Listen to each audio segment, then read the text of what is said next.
artificial intelligence driving our cars, taking over the farming industry, writing entire news articles, and even diagnosing and treating medical patients. In grocery stores and McDonald's, low-wage jobs have been replaced by customer-facing robots and touchscreens. Depending on how we respond to this trend, our possible futures can look very different. In this episode, we're looking at what we can expect from this future automation. Or rather, what we can expect in the very different possible futures of automation based on the decisions we make to fully take advantage of our society's rapid technological innovation. For simplicity's sake, we'll restrict our analysis to two scenarios: a high degree of automation under a capitalist economy, and a similar degree of automation under a socialist economy. But first, let's start with a history of automation in general. If you're willing to go back far enough, humanity's evolution has always been directly related to our ability to mechanize and improve upon our physical abilities with tools. Our bodies and societies have progressed alongside and as a direct result of our ability to create objects that make our lives easier, that allow us to produce and consume more efficiently and in greater quantities. At first, it was simple handheld tools made of stone, then crude metals, until eventually we started Alright, so I don't think anybody heard me when I had said this, because I'm pretty sure I was still muted. But I do plan on we're gonna get this. We're gonna get this platform tonight. I'm gonna go all the way around, and then oh my god, I'm gonna have stream problems. It's fine. I'll get out of that. Now let me open up the task manager, see what's going on. See if I can get this down anymore. Of course, that's what's going on. Still logged in to RuneScape. Okay. Dropped it down to 60% CPU usage, not bad. If I get away from that,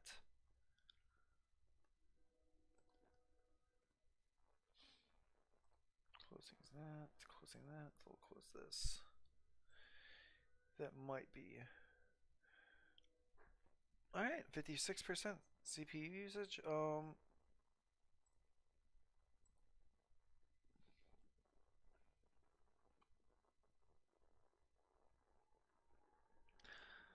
Holy shit, I disconnected on multiple occasions without even realizing it. Alright, so the plan is, we're going to continue listening to this, but I'm going to go to, truly automate. I'm going to go around the coast with this guy. I'm going to get all the trilobites, and then I'm going to also get the cementing paste. We're going to do what I did before.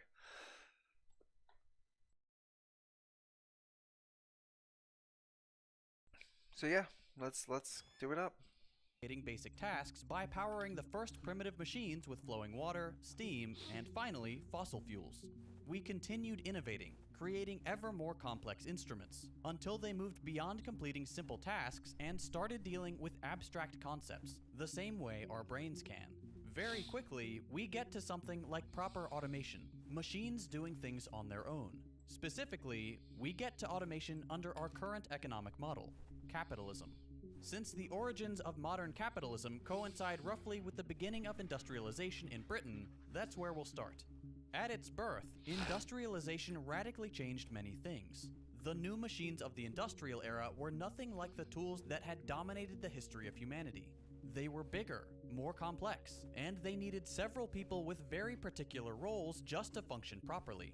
They could produce like no human ever could, and with ever decreasing levels of human involvement.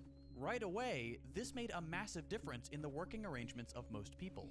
From individual shops and farms, industrial machines and factories brought hundreds away from their personal businesses under a single factory roof in increasingly densely populated cities. Supervised by a growing but tightly guarded class of wealthy individuals, workers from neighboring regions were brought into factories, where they no longer had control over the process of production.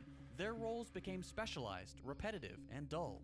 Work for a wage became compulsory for more and more of the population as the concept of poverty became legally tangible. Capitalism had begun, and at its core were the new machines. With this new social model came new relationships and interest groups: the owner class and the working class, those who owned the factories and the machinery, and those who sold their time and energy to them. While this is going on, machines are growing in their power. They do more, produce more, and take up an ever greater chunk of the responsibilities of workers. And this starts creating problems.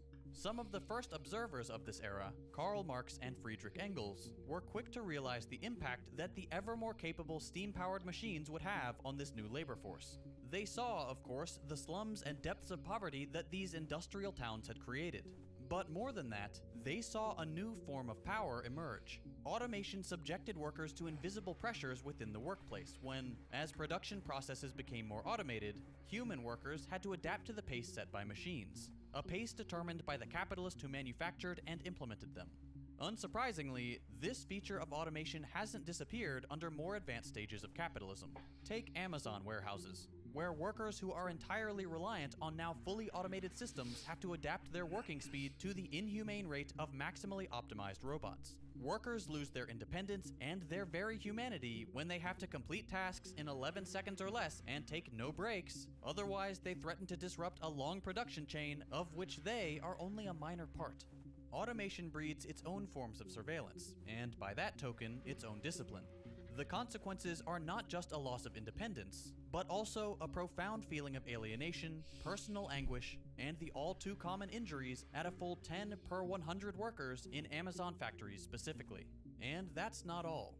For Marx, this power was only one side of technological growth. Machines gave the capitalist much more. For starters, these machines made for a perfectly exploitable employee, and it's pretty obvious why. A machine demands no wages. It doesn't demand adequate working conditions, reasonable hours, or bathroom breaks. A machine costs what it costs to buy and maintain, and every single penny of its 24-hour workday afterwards goes back to the capitalist. It's a perfect arrangement. At least that's the way it seems. It is okay to be so stressed and overwhelmed that you feel like you need to talk to someone about it. And by that, true. I mean going to therapy. It is true. One Dime covers this But, aspect like, of automation I'm extensively sorry, in his video. no ads. Of course, this arrangement has its own consequences. Suddenly faced with a new machine that performs better, cheaper, or faster, an entire workforce might be more easily undermined. In theory, its value plummets to the robot standards, allowing the owner class to threaten mass unemployment and eroding whatever resistance workers had created with their collective power. If the employee is not entirely replaced, their job either becomes more menial and alienating or more brutal and unprofitable. Workers are pitted against the machines they are now directly threatened by, rather than the capitalist class, which can shield itself behind the values of technological innovation. Today, this process is happening across all sectors of the economy. Factory jobs were of course the first to go, but they were soon followed by many service and white-collar jobs. As AI progresses, even highly specialized tasks are delegated to machines, taking with them jobs for which humans are no longer the cheapest option. And this poses a dilemma for workers. Asking for higher wages is both good and necessary, especially as living costs everywhere go up. But it puts them and their industries at greater risk of their labor being automated. You can't bargain when someone is holding all the chips. So, rather than settling for low wages out of fear of automation, we should embrace automation, demand higher wages, or perhaps some form of universal basic income, which will not only be necessary for workers, but may even be necessary for capitalism itself to function. But before we get to that, let's take automation under our capitalist system to its logical conclusion based on where we are today. Let's picture what the future of capitalist automation might look like. Technology, AI, and automation in general have improved to such a high degree that the only remaining jobs performed by humans are the few that can't be learned by an algorithm or performed by a set of pistons. The pace of change of new technologies will have gone too quickly to corral people into new job sectors, to the extent that these job sectors even exist. Robots do it all. In a capitalist society of widespread automation and computerization, three classes naturally emerge. At the top sit the rich and powerful, those who own the machines. Below them, those who still have non-computerized jobs and who will naturally be mainly providing services to the wealthy. And underneath them, the jobless masses, the majority of humanity. Things look pretty grim in this future. The first consequence is, predictably, extreme inequality. Under our current means-tested, insufficient, work-conditional methods of welfare distribution and the total absence of a cap to wealth accumulation, existing trends will only continue to drive larger and larger gaps between the rich and the poor. The effects of inequality we see today will only become more extreme, and with even less recourse to organized power. That leads to the second dramatic consequence of a highly automated capitalist society: corporate totalitarianism. A capitalist monopoly on robots virtually guarantees an even more dangerous monopoly on violence. If the ruling elite are no longer reliant on the working class to flourish, workers will be regarded as useless. And if they try to fight back for a better society that benefits the majority, the capitalist state and corporate elite can use their monopoly on technology to crush resistance in even more frightening ways. While today, interests between workers and capitalists are contradictory, a capitalist economy manufactures mutual dependence between the two groups. Workers depend on wages to live, and capitalists rely on workers to produce. Once that relationship is gone, suddenly an entire class of people becomes disposable. To quash the threat that an organized movement would pose to this new social order, the ruling class can either respond with totalitarian control or minimal concession. This would be the endgame of inequality. A tiny handful of godlike figures would have total control of this automated society, and everyone else would be left to die, detached from any possibility of scraping together a decent life. These are the dystopias of science fiction films like Blade Runner and The Hunger Games. Unfortunately, we are headed right for them if we don't fight for a post-capitalist future. While it is by no means a complete solution, widespread automation makes an urgent case for UBI, a universal basic income. If it becomes impossible to provide full employment for everyone, and wage labor is the only way to guarantee the money you need to live, a system that can no longer produce jobs but relies on people buying things to exist needs to find a way to make sure that happens. So people turn to UBI. And it's not an entirely unrealistic idea. If capitalist governments become desperate enough, they might even consider UBI out of necessity to ensure the short-term survival of capitalism. For one thing, UBI is pretty easy to implement. Unlike the means-tested welfare programs our politicians usually favor, any universal program that applies to everyone makes for an incredibly simple bureaucratic process. Everyone gets a monthly check, regardless of how much they make, whether or not they're employed, whether they're living alone or with others, eliminating any complex calculations on the government's or citizen side, or any of the ceiling problems you see with conditional welfare programs. Overall, this can bring some well-needed stability, and in a system where jobs are scarce but productivity is high, it's a fairly natural conclusion. There are tangible benefits. Unfortunately, that's about as far as UBI goes. UBI doesn't really guarantee you adequate living. Implemented from above by a capitalist government, a UBI is likely to look like our welfare programs today. Not very generous at best, and a Trojan horse to privatize the entire welfare state at worst. Regardless, concessions like UBI offer us the best-case scenario under capitalism. In the more likely worst-case scenario, elites would see no problem with relying on brutal, right-wing authoritarian forces. An increase in violence, in poverty, and in inequality would separate the haves from the have-nots. And as we've already seen when people resist these trends, there is little hesitation to meet them with military force. The masses would be left to die, and the elite would enjoy the benefits of their privatized gains. This is what extreme automation can look like under capitalism. It is disempowering for the many and— Why should you click below and take Solgen's solar quiz? Great question. Listen up, because this info will save you thousands. In August, Congress passed the Inflation Reduction Act, which pays homeowners an average of $13,000 to install solar. Here's the only catch. Not all homes are a great fit for solar. So, click below. Bro, how about The like solar no? quiz and No ads? inconceivably profitable for the few. At the top, those who benefited from millions of jobs being cut. At the bottom, everyone else. This will happen, because in many ways, it already is. But what does an alternate future, one under a socialist society, look like? The simple answer, much better, unless you're within the top 1% of the capitalist class. As a quick refresher, a socialist economy is one in which the means of production, meaning factories, machines, farms, and so on, are owned in common rather than by private individuals. This can vary quite a lot in practice, but the basic idea is that the economy is subject to democratic practice. not the whims of deeper pockets. In general, socialist economies are characterized by the provision of basic services to everyone. Food, water, shelter, and medicine for all are the greatest priorities of this economic model, rather than profit, which often comes from gatekeeping these essential needs. In this kind of system, automation looks very different. While automation under any system can bring improvements in the quality of life for all, under a socialist economy, it does not do so at the expense of the security of the individual. You might lose your job to a more productive machine, but that won't suddenly throw you into your savings and threaten to kick you out of your home. Quite the contrary. In practice, this can mean any number of things.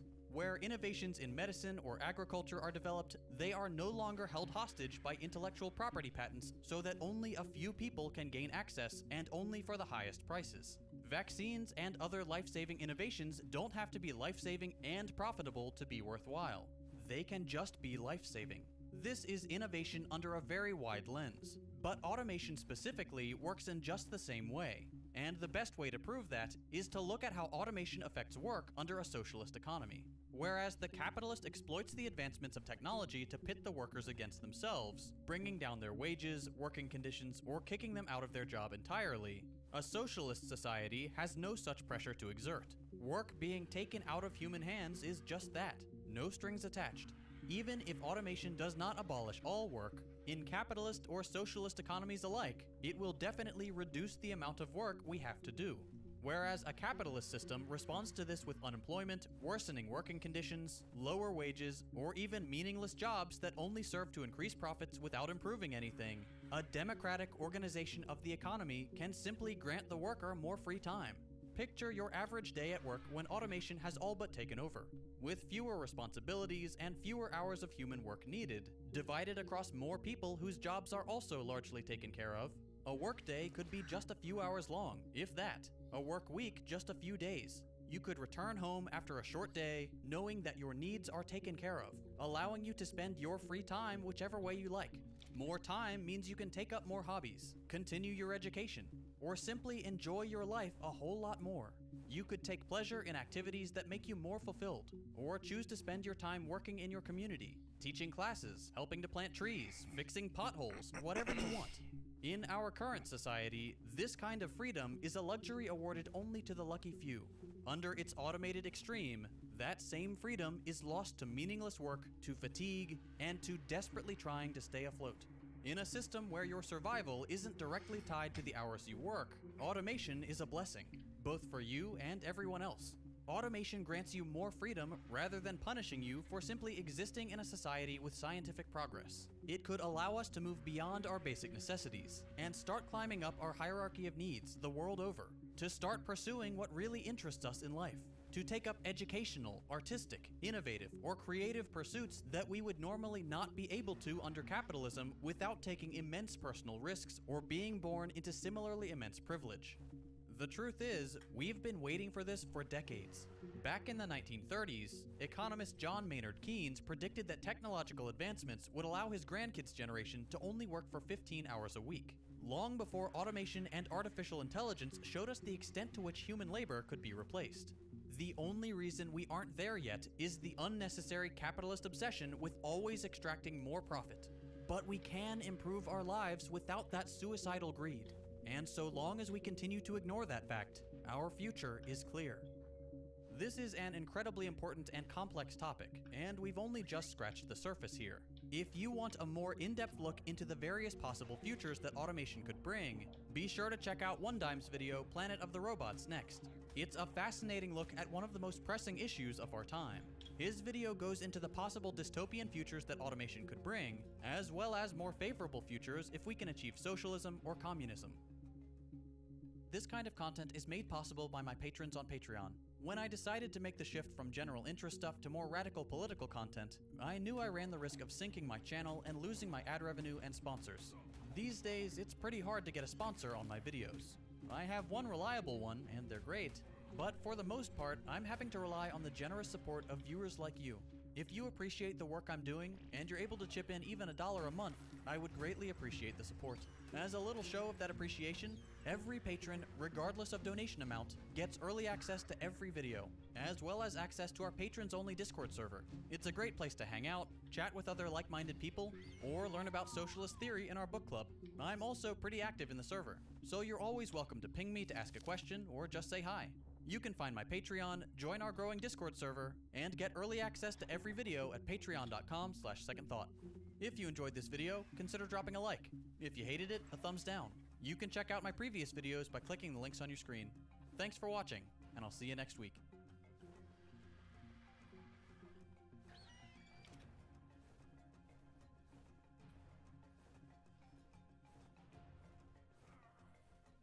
Here are 3 reasons why you should buy a new gaming PC from Build Redux. 1. We offer the best pricing on quality gaming PCs.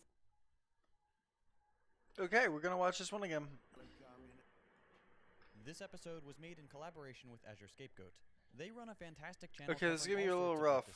So I'm hungry, and I know they're still probably chasing me.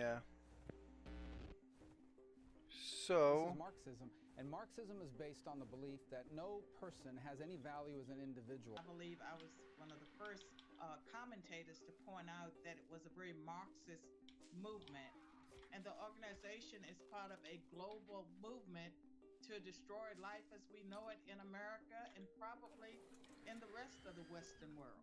They're just bad. I believe in free enterprise. They're Marxists. I believe in equal opportunity. They believe in government-guaranteed equal outcome. We will honor your courage with my administration's determination to defeat communism and socialism, and we will do that in our own country, too. We're in the process of doing it right now. Courageous veterans here today bear witness to how socialism, radical mobs, and violent communists ruin a nation. If there's one thing America has down to a science, it's twisting the meaning of words and using them to terrify the population. Ever since the Soviet Union rose to prominence to the point of competing with the US for global supremacy, the powers that be have fought hard to burn the image of communism and socialism as great evils into the mind of the average American. In this episode, we're going to correct the record. There's nothing wrong with criticizing ideas you disagree with. But in order to do that, you have to engage with accurate depictions of those ideas. So, let's talk about America's favorite boogeyman, Marxism. But before we do that, we need to briefly discuss the history of capitalism. Once upon a time, there existed an economic system that was neither capitalism nor communism. Shocking, right? Under this arrangement, lords granted parcels of land to the lower echelons of society, and the recipients, known as vassals, in exchange would work the land and vow to fight for their lord should he call upon them. This was a pretty sweet deal for the nobility, because they got laborers to work their land, grow them food, and fight in their wars. The vassals had little choice other than to enter into these agreements in order to stave off starvation and abject poverty. This type of arrangement later became known as feudalism, and from a modern perspective, it seems outdated and cruel. Fast forward several centuries, and we begin to see a fledgling new economic system take its first steps. Somewhere between the 14th and 15th centuries, feudalism lost ground to a market-based system, one that elevated some of the lower tiers of society, creating a new merchant class. Not quite peasant, but certainly not nobility. Since that time, various interpretations of market-based economies have been implemented with varying degrees of success around the world. When proponents of capitalism say that it raised the standard of living for millions of people, they're correct. Capitalism has its place in history, and has unquestionably increased global production many times over since the days of feudalism. But just like technology keeps advancing, so too does history need to keep moving. And just like feudalism was overtaken when it became outdated, so too will capitalism need to be replaced with a superior system. We have a tendency to believe that history is only something that happened in the past, that we've now reached the end of history. This perspective makes it difficult to see that life and progress are ongoing processes, and that there will come a time when capitalism will seem just as outdated as feudalism. I believe we're at a point where large portions of the world population are beginning to realize that global capitalism is actively making their lives worse. The system having generated such vast oceans of capital in the hands of the powerful that it's left the majority to suffer needlessly, even in tremendously wealthy countries. This inflection point, the shift in public perception to viewing capitalism less than favorably, signals the beginning of a massive societal change. Capitalism is falling out of favor, just as feudalism did those hundreds of years ago. So, what exactly is wrong with capitalism? This is the part where you may have to grit your teeth and sit through some things you don't want to hear.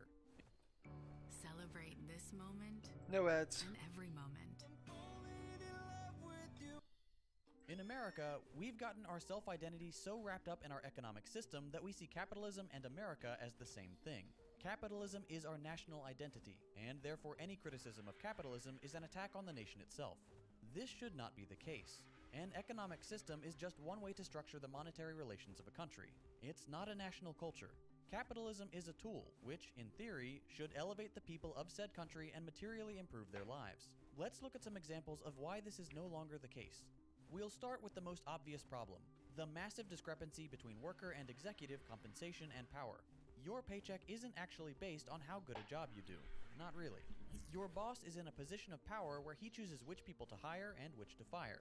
The people that work for him produce goods or services which then become his property, and which he then sells to make a profit. Your paycheck is, in reality, determined by your minimum needs and your boss's requirements for labor power in the relation to the number of people competing for jobs. The more people who are unemployed, that is, the more people who are looking for jobs, the easier it is for companies to hire desperate poor people for minimum wage. In this way, unemployment in society is actually beneficial for capitalists, and having a large reserve of people ready to step in and work for minimum wage means that the average employee is always living in fear of losing their job. If you make a fuss, if you complain, if you try to get a union involved, there is always someone to take your place. To the capitalist, you are expendable, just another cog in the machine, to be replaced at their convenience. It is in your boss's interest to make your paycheck as small as possible, while increasing the prices of goods and services. This maximizes profits for him, but forces you to tighten your belt. When your boss pays you crumbs compared to what you could be making and your landlord raises your rent, that leaves you with a lower quality of life and less financial mobility. This all works out beautifully for the owner class. Their profits increase year after year. There is, however, a flaw in this system. Well, besides the blatant disregard for human life. Unemployed and poorly paid workers don't make for a profitable market. When workers are paid so little that they can barely afford rent, how could we expect them to buy goods and services on the market? Companies produce more and more consumer products, but what happens when the consumers can no longer afford the very goods their labor produces? This creates a snowball effect. Low wages and precarity lead to an unprofitable market. An unprofitable market means that the production of consumer goods is limited, which inevitably leads to economic depression. Have you ever noticed how there seems to be an economic crisis like once every 10 years? Well, that's actually not by accident. These crises have been happening ever since the very beginning of capitalism. This upward and downward motion of the market is known as the business cycle, boom and bust, yo-yoing from one extreme to the other every decade or so. The boom comes from accumulation of wealth. When prices go up and wages go down, companies make money. But if the people are squeezed too hard and the market becomes unprofitable, it then leads to a depression, businesses close, people lose their jobs, debts aren't paid, banks collapse, governments run out of money. That's an economic crisis. And they're just gonna keep coming, even though every one of them will be dressed up as once in a lifetime and sure to never happen again. Just like we heard in 2008, and just like we heard during the Corona crash, which, not to be overly pessimistic, is only a teaser for what we'll see in the next couple years. Don't be fooled. Capitalism is unstable by its very nature. The system encourages greed, and because of this, capitalism will always shoot itself in the foot in the name of short-term gains over long-term stability. Just look at the financial crisis of 2008, the largest upward transfer of wealth in modern American history, until the COVID pandemic. In short, the stock market crash was caused because predatory institutions became too greedy.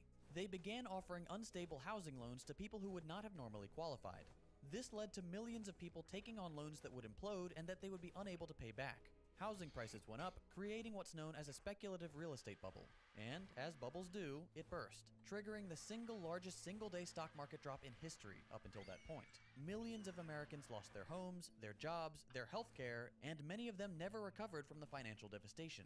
In the wake of the millions of evictions and foreclosures, huge corporate real estate firms and banks snapped up the empty houses at bargain bin prices, and many of them are held captive on the rental market to this day. In the end, the average American bore the brunt of the fallout, and the executives and capitalists behind the disaster got off scot-free.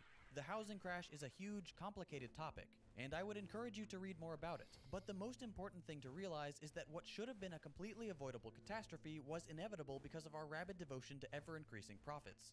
We've seen a similar occurrence since the beginning of the pandemic. The richest people in the country have increased their wealth at a staggering rate, while average Americans have again lost their livelihoods and their healthcare, which is a pretty bad thing to lose in the middle of a plague. But since providing our citizens with universal healthcare isn't profitable to insurance companies, our healthcare is tied to our employment. When we lose our job, we also lose our right to live in the eyes of our corporate overlords. To them, a human life has no value except what profits can be extracted from it. This isn't due to some inherent evil in every corporate executive. It's simply a byproduct of capitalism. Capitalists are very much conditioned into being cruel because cutting wages and other actions harmful to workers rewards them with greater profits, and giving their workers benefits like maternity leave punishes them with reduced profits. Even otherwise good people are affected by this. The problem isn't rich people as individuals, but capitalism as a system. Business owners learn to see everything in terms of revenue and expenditure. Taxes are an expense, rent is an expense, raw materials and machines are expenses, and that means labor is also seen as just another expense. Human beings are reduced to numbers on a spreadsheet. That brings us to our next point. Capitalism doesn't care about human well-being. The primary concern of every nation should be the well-being of its citizens. But in modern hyper-capitalist countries, the only factor worth considering is the almighty dollar. Profit is the sole driver. Contrary to what we're taught about classical economics, capitalism does not follow the law of supply and demand. Housing is in huge demand, but it's not profitable to supply it, so people go homeless. As of 2019, the US had a homeless population of nearly 600,000 Bro. people. We also have over 17 million vacant homes. We could house nearly the entire population of the New York metro area. That's the nearby cities in New York, New Jersey, and Connecticut. But we won't house just 600,000 people because it's not profitable. We'd rather let them die of exposure because, under capitalism, their lives have no inherent value. And remember, those homelessness and empty homes figures are from before the pandemic. We currently have somewhere in the ballpark of 50 million Americans facing eviction or foreclosure because of our toxic system's inability to handle crises like the COVID pandemic. This will never change unless we're able to move beyond capitalism and assert that, yes, humans do have innate value beyond what capitalists can extract from their labor. And of course, the problems at home pale in comparison to how wealthy capitalist nations treat the rest of the world, especially smaller or weaker nations that we can bully. Just about every instance of American foreign intervention in the last 70 years has been in the name of capital. Whether we're securing oil fields, deposing leaders who want to escape the stranglehold of imperial rule, or creating environments favorable to US corporations, we're not afraid to use our military to destabilize and destroy other nations and regions in order to make a quick buck. The Middle East is the most recent example. We've been meddling in the Middle East for decades. We entered Iraq under false pretenses, propagandizing the American population with false intelligence reports. The global community knew that there were no weapons of mass destruction in Iraq, but it sure made for convenient cover to start a war that was unjustifiable otherwise. The tendrils of capitalism don't stop at the borders of our nation. They unjustly influence the daily lives of innocent people around the world. Not because America is necessarily evil and wants to kill people, but because our capitalist system demands it. There is no alternative if we want to maintain complete global supremacy. Okay, so what's the alternative? I know a lot of people are frustrated that videos like this don't often provide anything beyond criticism of the current system. I'll do my best to explain why socialism is a necessary next step. Under capitalism, your paycheck is made as small as possible. Unemployment is a positive for the ruling class. There being more empty homes than homeless people is simply a profitable housing market. Automation leaves people without jobs, and healthcare is a luxury rather than a human right. Socialism turns all those negatives on their head. Your paycheck is fairly scaled in accordance with the quality and quantity of your work. There's never a shortage of new jobs, homelessness can easily be eliminated, and automation allows people to spend their time pursuing their actual passions instead of toiling away in factories. The struggling artists who wanted to write symphonies but couldn't due to their financial situation will now be afforded the opportunity to pursue their aspirations. It's like the American dream, only real. The fundamental difference between capitalism and socialism is that capitalism puts the interest of the market before the interest of the people, and socialism is just the opposite. One of the most fundamental flaws of capitalism, including Scandinavian social democracy, although it may seem like a nice compromise between capitalism and socialism, is that capitalism and markets fundamentally rely on profit. Every year, a company's profit has to increase. Every year, a country's GDP has to increase. Forever and ever, for the rest of time, we always have to keep growing, keep expanding our economies, keep building new factories, keep producing more consumer goods. On an ever more finite Earth, infinite growth is a recipe for disaster. A disaster of which we're already seeing the beginnings. Not to mention the fact that we already produce more than we need.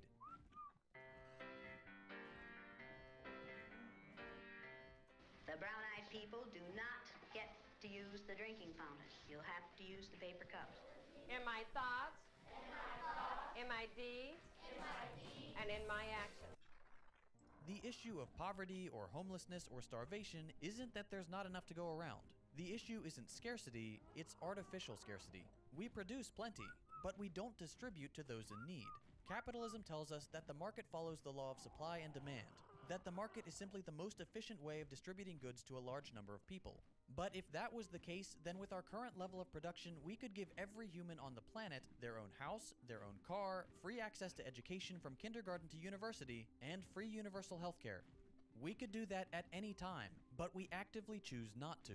Or rather, Jeff Bezos and his ultra-rich buddies actively choose not to. Jeff Bezos has the power to end world hunger on a whim. He wakes up every morning and makes the decision not to, if the thought even crosses his mind at all. The world collectively produces enough food to feed all of humanity. In fact, the world produces more than enough food. And yet, the number of people undernourished in the world has been on the rise since 2014, reaching an estimated 815 million in 2016. Rich countries not only have problems with obesity, but are also throwing away metric tons of food every day. Private corporations have deemed that food which cannot be sold, milk that's out of date, tomatoes that aren't red or shiny enough, bananas that aren't crooked enough, is to be thrown into dumpsters, and bleach is to be poured on top so that the hungry and homeless don't eat it. To not only deny food to the hungry when you have plenty, but to go out of your way to ensure that the hungry won't even eat your trash is a barbaric and inhumane practice. Under socialism, all workers would be allowed to reap what they sow, and receive according to the value of the labor they put in, as well as democratically decide how the workplace is run. The workers are the ones who produce value. They are the ones who should receive the benefits. CEOs and other corporate suits don't contribute to the value produced by the company, and yet they are paid hundreds of times more. For a worker to earn as much as a CEO earns in a single year, they would have to work 45 years.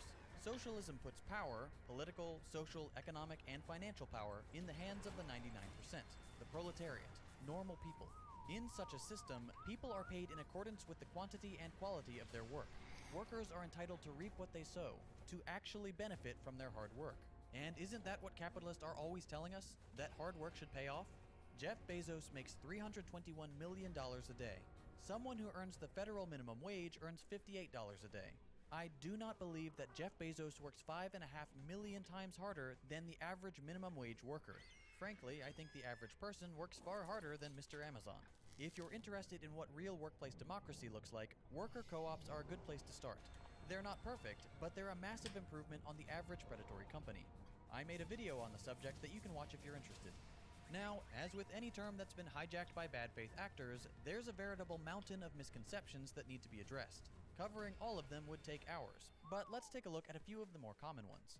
First, let's consider the misguided notion that free market policies make poor countries rich. I think this is best summed up by Ha-Joon Chang, author of 23 Things They Don't Tell You About Capitalism. He says, contrary to what is commonly believed, the performance of developing countries in the period of state-led development was superior to what they have He's achieved still not during the happy. subsequent period of market-oriented reform. There were some spectacular failures of state intervention, but most of these countries grew much faster with more equitable income distribution and far fewer financial crises during the bad old days than they have done in the period of market-oriented reforms. Moreover, it is also not true that almost all rich countries have become rich through free market policies. The truth is more or less the opposite. With only a few exceptions, all of today's rich countries, including Britain and the US, the supposed homes of free trade and free market, have become rich through the combinations of protectionism, subsidies, and other policies that today they advise the developing countries not to adopt. Free market policies have made few countries rich so far and will make few rich in the future. 23 Things They Don't Tell You About Capitalism is a great book for someone interested in ideas outside the scope of usual capitalist economic teachings, but who isn't sure where they stand yet. It's also not entirely antagonistic to the idea of capitalism. It's just willing to engage with the reality of modern neoliberal capitalism and its many problems. So even if you fancy yourself a capitalist, it's worth a read. I'll leave a link to check it out in the description below. Next, let's consider the myth of the American dream. Remember, criticizing an economic system is not an attack on the nation as a whole or its people. We just need to engage with certain realities of modern life under late-stage capitalism. When you hear the expression, the American dream, you probably picture a smiling family grilling in their backyard behind a white picket fence, probably 2 kids and a dog. It's a pleasant picture, one of stability, contentment, and fulfillment. By definition, the American dream declares life should be better and richer and fuller for everyone, with opportunity for each according to ability or achievement regardless of social class or circumstances of birth. There was a time when the average American could afford a home on a single salary, where we could afford to have children, or a new car, or pay our way through school on a part-time wage. Those days are long gone.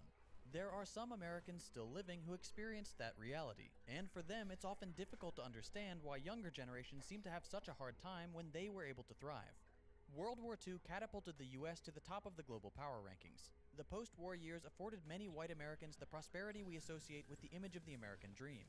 That period began over 70 years ago, and the following 20 or 30 years represented the high watermark for American prosperity. But, as was inevitable, the nature of capitalism began to work against normal people over the years. The average American's quality of life and ability to afford luxuries, and eventually necessities, has been on the decline since at least the Reagan years. In the past, a college degree all but guaranteed you a job that paid well enough to afford a home and support a family on a single income. Even those without college degrees could land a job with a smile and a firm handshake, and make far more adjusted for inflation than workers today could ever dream of. Today, a college degree means next to nothing. As of early 2020, the unemployment rate for new graduates exceeds that of the general population. Among those that are employed, 41% of them are working jobs that don't require a degree. I was one of those people. I graduated from a nice, expensive school thanks to the generosity of my parents, and I ended up selling cameras at Best Buy. The only reason I'm able to support myself now is because I got lucky and the YouTube algorithm picked up my channel one day. I now spend my time actively fighting that same algorithm as it tries to bury my content. Even with my difficulties on this awful platform, I'm still far better off than most of my friends working traditional jobs. My position is not unique. The only people I know who are able to achieve what could be considered a modern American dream are other YouTubers and people in non-traditional jobs. But that's not the American dream, is it? The American dream is supposed to be for all of us, not just a lucky few. If you accept a position in a typical American company, you will not be able to live the life your grandparents did, or even your parents. Supporting a family on a single income is unfathomable. Paying for healthcare on the market is unfathomable.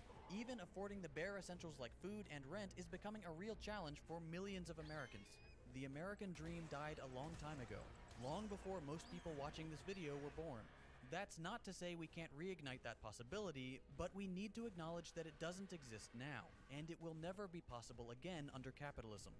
Finally, let's tackle perhaps the biggest misconception of all. Socialism has never worked. This one comes up in every single conversation about capitalism, whether you're advocating for socialism or not. It's a knee-jerk bit of propaganda that most Americans have swallowed hook, line, and sinker. First, we need to realize that socialism, like any system, is a spectrum.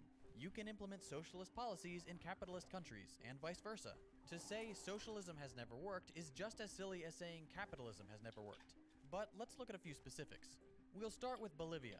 If you're an American, the most you've probably heard about Bolivia is that their former leader Evo Morales was some kind of horrible dictator. As usual, this is anti-left propaganda. Morales served as Bolivia's 65th president, and its first indigenous president. Bro, tell me I just lost all of that. He was democratically elected and well-loved by the general population. He is not well-loved by the United States. Why? Because he's a socialist, and he tried to free Bolivia from US influence and the control of multinational corporations. During his terms, Morales worked to improve the lives of Bolivia's poor, more equally distribute national gas profits, and introduce programs to combat illiteracy, poverty, racism, and sexism. These strong socialist policies led to a period of notable economic growth, as well as a reduction in poverty. Death markers Morales are something that's supposed to be there, like, what the fuck? As a champion of democratic reforms, common sense policy, anti-imperialism, environmentalism, and genuine care for the poor and working families. He objectively improved the lives of his people. To the US, he's a big scary dictator. Celebrate this moment and every moment. Then there's Burkina Faso under the leadership of Thomas Sankara. Sankara assumed office at 33, having led a popular movement to overthrow the dominance of French colonial power. As a Marxist revolutionary, Sankara was deeply concerned with the health and well-being of the people of Burkina Faso. Immediately upon taking office, he launched a massive campaign to feed, house, and provide medical care for the entire population. He followed this with a large-scale vaccination program to eliminate polio, meningitis, and measles, vaccinating 2.5 million people in a single week, earning the praise of the World Health Organization. As far as foreign policy was concerned, the Sankara administration was staunchly anti-imperialist and focused on agrarian reform to prevent famine instead of relying on foreign aid. They prioritized strong education and planted over 10 million trees to stop desertification in environmentally threatened areas. Sankara appointed women to high government positions and encouraged them to work outside the home in an attempt to reform outdated patriarchal notions. He also had the integrity to lead by example, only accepting a military officer's salary and redirecting the presidential salary to an orphan fund. Thomas Sankara's socialist policies did more to improve the lives of his people in a few short years than most nations do in 100. Poverty was reduced, hunger and famine were reduced, preventable diseases were essentially eliminated, education and literacy rates went through the roof, environmental concerns were addressed, and imperialism's hold on the nation was diminished. What did Sankara get for his efforts? He was overthrown and murdered by French colonial sympathizers. There are so many examples of socialist policies being implemented with great success around the world, and for each of them, the story ends the same way: a coup, an assassination, a fabricated war, or American intervention. When people say socialism has never worked, what they should really say is capitalist powers have never allowed socialism to continue working. These socialist policies do work. They are incredibly popular with the general population of each country in which they're implemented, and they always produce outcomes that put wealthy capitalist nations to shame, until of course we come in and destroy everything they've worked so hard to build. Why do we do it? Because the United States can't stand the thought of people getting a glimpse of what life could be like under a more progressive, humane, and common sense system. So, let's wrap this up. If you're an American, like I am, you live in the richest, most powerful nation in the history of the world. We have almost endless resources that could be used to solve any problem that we face. We could fund universal healthcare, which would even save us money. We could fund climate change mitigation measures. We could fund free higher education, better infrastructure, public transportation. We could end homelessness, build state-of-the-art schools, libraries, parks, and hospitals. We could ensure every American worker is compensated fairly for their work. We could have the American dream. Instead, all that money goes to the military to fund intervention in other countries. It goes to tax breaks for corporations. It goes to bailing out criminal industries that destroy the planet and the lives of countless human beings. Marxism, socialism, communism, pick whichever scary word you want, they represent the rejection of our dystopian state of affairs. They stand for the expansion of human freedom, for the acknowledgement of universal rights, for kindness, decency, and care for the less fortunate. An America that embraced at least some of the tenets of Marxism would be a nation that didn't destroy the lives of innocent people the world over. It would be a nation that cared for its own, that addressed the material concerns of the many over the greedy demands of the few. It would be a nation that could truly lead the way into the future, a future that is bright, just, and righteous. This video would not have been possible without the collaboration and insight of Azure Scapegoat. They've just uploaded their own companion video on capitalism and alienation. I highly recommend you check out their episode by following this link. They have all sorts of videos with the same sharp criticism and perspective you just saw here. I've left links to all their social media in the description below. Help support Marxist Voices by subscribing or joining their Patreon. Every dollar helps keep the lights on so channels like ours can keep producing content to counter the mainstream narrative. If you're a leftist channel and you'd like to collaborate, send me an email at secondthoughtchannel@gmail.com. If you enjoyed this video and you'd like to see more like it, consider subscribing to stay up to date with my latest episodes. If you hated it, go ahead and drop a thumbs down. You can check out my previous episodes by clicking the links on your screen. Thanks for watching, and I'll see you next week. Oh man. Okay. Dax, that body we just found. One more spot, and then we'll go home. Like that was still me in there. Your DNA scans show that you're a military clone pilot. What the? No wonder you bettered my predecessor. What if I broadcast? What exactly am I watching? You may not like who'll come looking for me.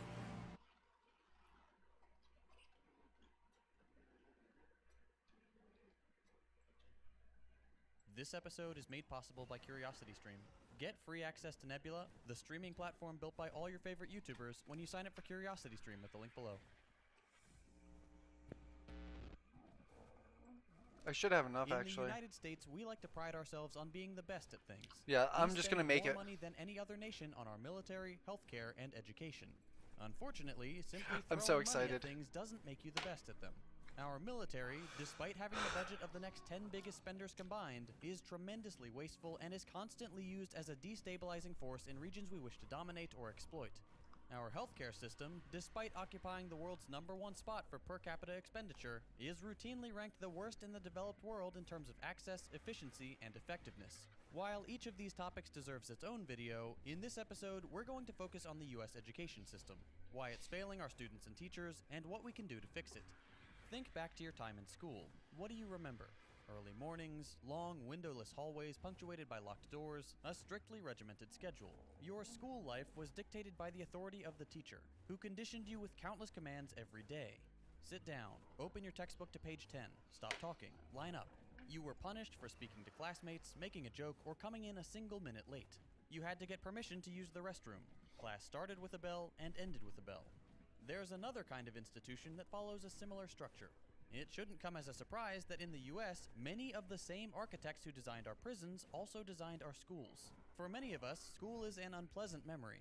Sure, most of us had fun with friends we made in class, but that fun was exclusively outside of school hours. Odds are the memory of your education itself is pretty negative. Besides the experience of attending American school, the outcomes the system produces are also less than stellar. Despite our cultural obsession with getting American students to perform well in standardized testing, our scores fall squarely in the middle of the pack compared to other industrialized nations. This single-mindedness also has a more critical consequence. By demanding our teachers simply prepare students for testing rather than fostering an actually effective learning environment, we end up with students who not only forget everything they crammed into their heads immediately after taking the test, but who also lack the skills required to learn effectively. The students aren't the only ones suffering. The US has exceptionally high teacher turnover due to low pay and long hours, and compounding the problem, a teacher shortage. So, to sum up the problem, our students are unhappy, perform poorly, and don't gain the critical skills they need. And our teachers are unhappy, overworked, and we don't have enough of them to meet a growing need. A country depends on its young people, those who will grow up and take the reins from the previous it's generations. so crazy So we don't why are even we like failing them so invest badly? Before we get into some potential solutions, invest we in need our to country's understand the three main education problems plaguing more. the American education system. These three problems are the system's outdatedness, its underfunding, and its privatization. The lack Yes. of funding and the rapid privatization of the education system go hand in hand. So let's start there. When you think of the average school, whether elementary, middle, or high school, you're generally thinking about a public institution. That is, a school that is federally funded and tasked with providing education to all people of the appropriate age in a given school district free of charge. Public schools have existed in the US since before it officially became a country, but the first Board of Education was established in Massachusetts in the year 1837. The person spearheading the education initiative, Horace Mann, believed that public education was the best way to overcome poverty, bridge social gaps, and prepare young people to enter the workforce. The Federal Department of Education was established 30 years later, with the goal of standardizing and helping to implement education across the country. So you want to be a software engineer at Google? Go to algoexpert.io. No, I don't. Fuck Pick capitalism. a question. Read the prompt. What may be surprising to some is that private schools actually predate public schools in the US. As early as the 1660s, individual teachers were offering their services to young people and adults as a way to supplement their income. This private schooling often took place in the evenings, and was less structured than typical day school. By the beginning of the American Revolution, private schools had become pretty well established and were favored by those who could afford their fees. Fast forward to more modern times, and, like with healthcare and infrastructure, we begin to see a problem with accelerating privatization. The practice of privatization is simple. It entails the handing off of once public responsibilities to privately owned companies.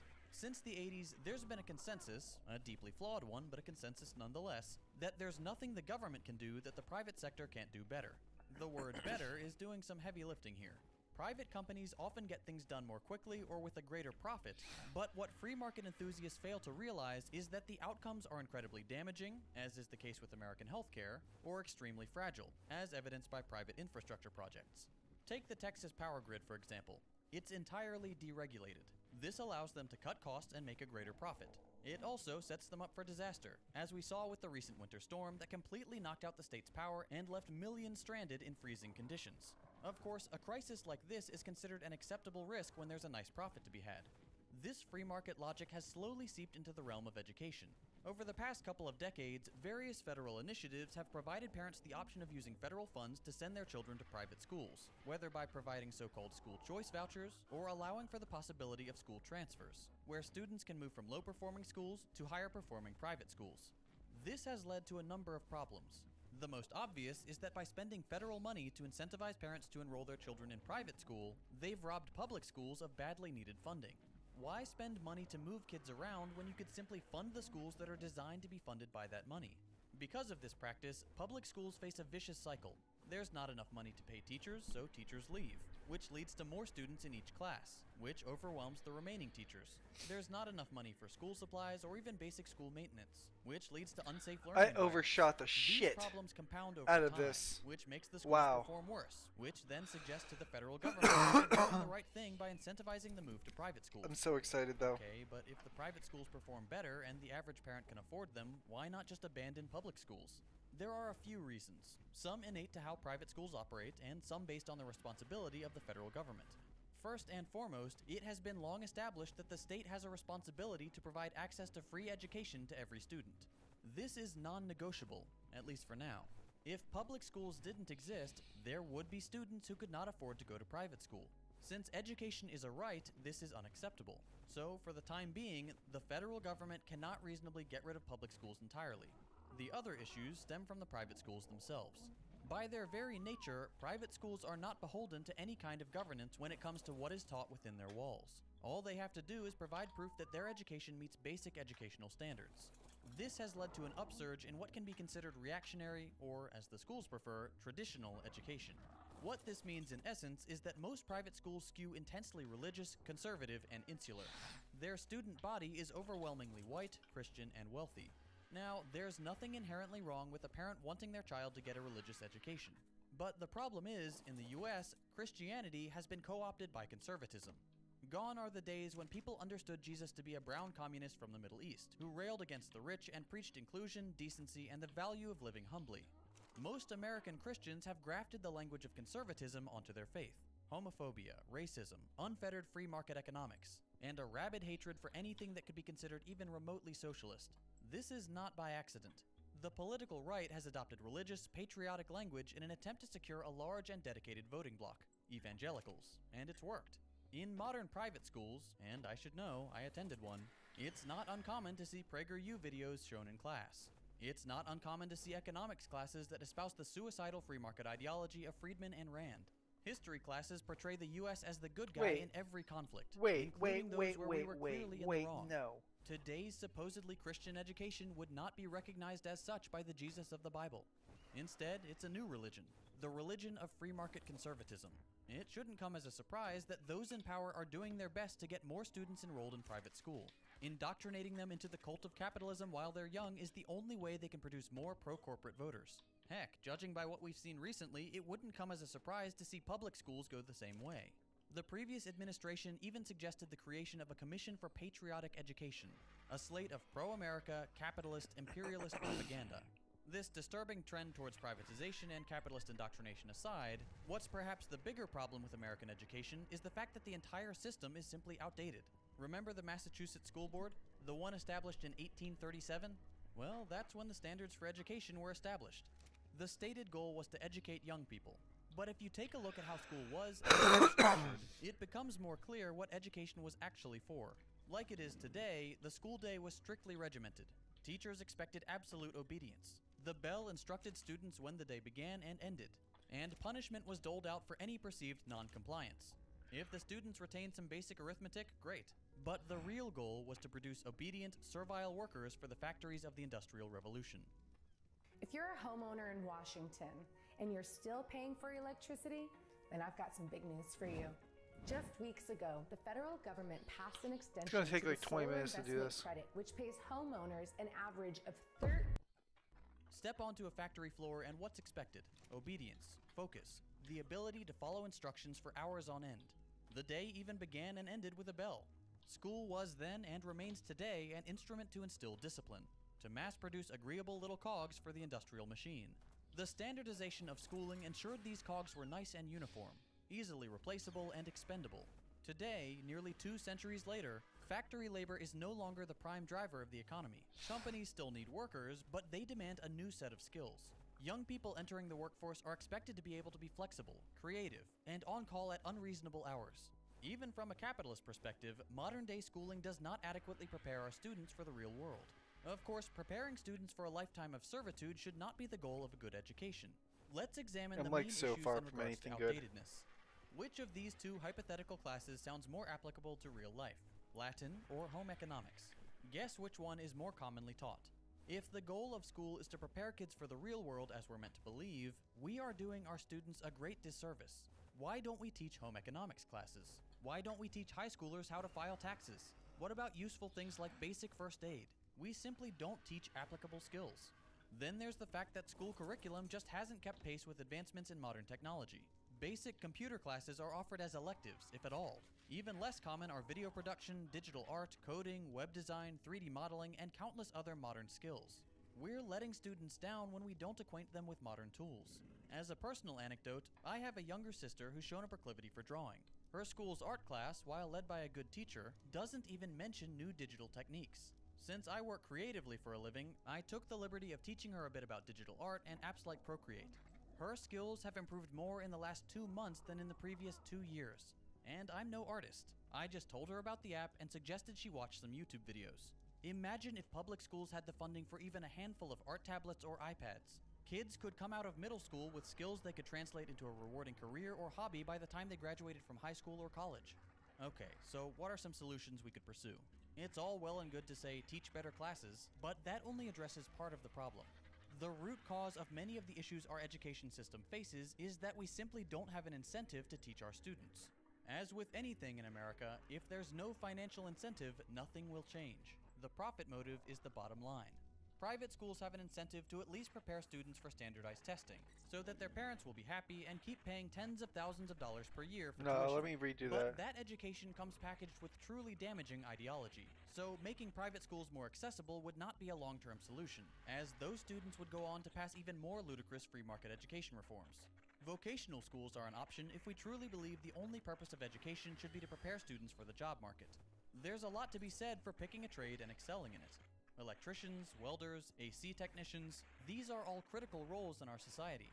One problem with vocational schools is that they typically come with a tuition, which can be a difficult burden for many families. Homeschooling is another option, though in the US, it often carries a similar connotation to private schools.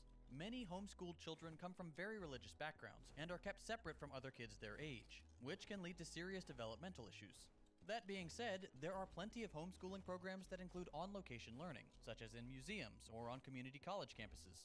This offers a more diverse, hands-on experience for students and can provide an excellent learning environment depending on the child. Now, that right there is something we don't discuss enough in the US. Appropriate education depends on the child. We don't all learn the same way. Some students learn more quickly than others. Some require hands-on experience. Some learn simply by watching or listening. By creating one single, standardized educational template, we're trying to standardize a whole spectrum of humanity, and that just doesn't work.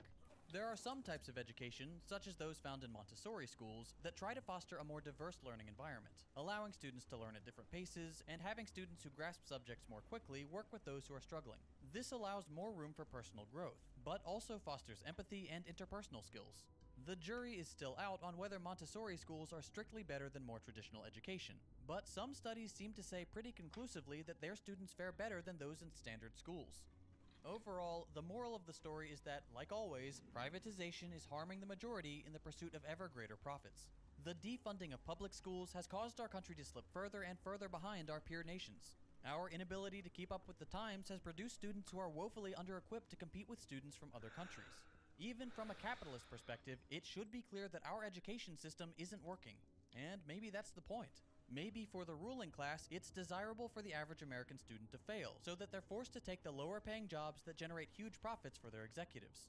Whether that's the case or not, I think it's safe to say that we cannot expect the federal government to solve the problem. Nope. For at least the past 40 years, they've been completely controlled by massive corporations, and will continue to trend towards suicidal free market non-solutions. Instead, I would suggest that education on the community level could be a worthwhile endeavor. If we expanded the idea of homeschooling to include other members of your community, we could create localized educational templates that not only allowed for more individualized expression, but also catered towards the needs and unique perspectives of each community. Local experts could teach small classes in their respective fields. Students could learn the history of their town, city, or region. Parents could build a network of trust where they could all help supervise or teach each other's children, which in turn would strengthen the community, fostering cooperation, friendship, and empathy. These communities could engage in sort of small-scale exchange programs, day or week-long trips where students could experience the realities of different communities, which would provide them with worldly experience and a refreshing change of pace. We tend to get stuck in the notion that what we have now is the only possibility, whether that's in regards to healthcare, entire economic systems, or education. There are so many improvements we could make, so many possibilities worth exploring, and few are more important than how we teach the next generation. More and more often, young people are turning to alternative sources for their education. YouTube is a great one. I've learned a lot just from watching videos on topics I'm interested in. Another great place to learn about all sorts of interesting topics is CuriosityStream. If you like today's video, I highly recommend you check out Education in the Age of Technology on CuriosityStream. It's a fascinating look at the potential changes to education in the 21st century. CuriosityStream is an established streaming platform with a solid track record of caring about great educational content and the financial security of those who produce it. They've got thousands of nonfiction titles from some of the best filmmakers in the game. As you probably know, YouTube doesn't treat its creators very well. That's why some of my YouTuber friends and I teamed up to build Nebula, so we don't have to worry about demonetization. As educational creators ourselves, we love CuriosityStream, so we've worked out a deal, where if you sign up for CuriosityStream at the link below, you'll also get access to Nebula, 100% free. That's less than $15 a year for both CuriosityStream and Nebula, which, in my humble opinion, is a pretty great deal. Since most of us are still waiting for the vaccine, why not spend some time learning about fascinating topics on CuriosityStream, or check out Nebula's exclusive content, including my upcoming series on the resurgence of fascism. You can also watch all my videos as they were intended, ad-free. There really is something for everyone, and by signing up at the link below, you're helping us produce more content without the fear of demonetization. Give CuriosityStream a shot, and get free access to Nebula when you sign up using the link below. It really does help support my channel and educational creators all across YouTube. If you enjoyed this video and you'd like to see more like it, consider subscribing to stay up to date with my latest episodes. If you hated it, go ahead and drop a thumbs down. You can check out my previous episodes by clicking the links on your screen. Thanks for watching, and I'll see you next week. Alright, so let's hop up here and see what we get.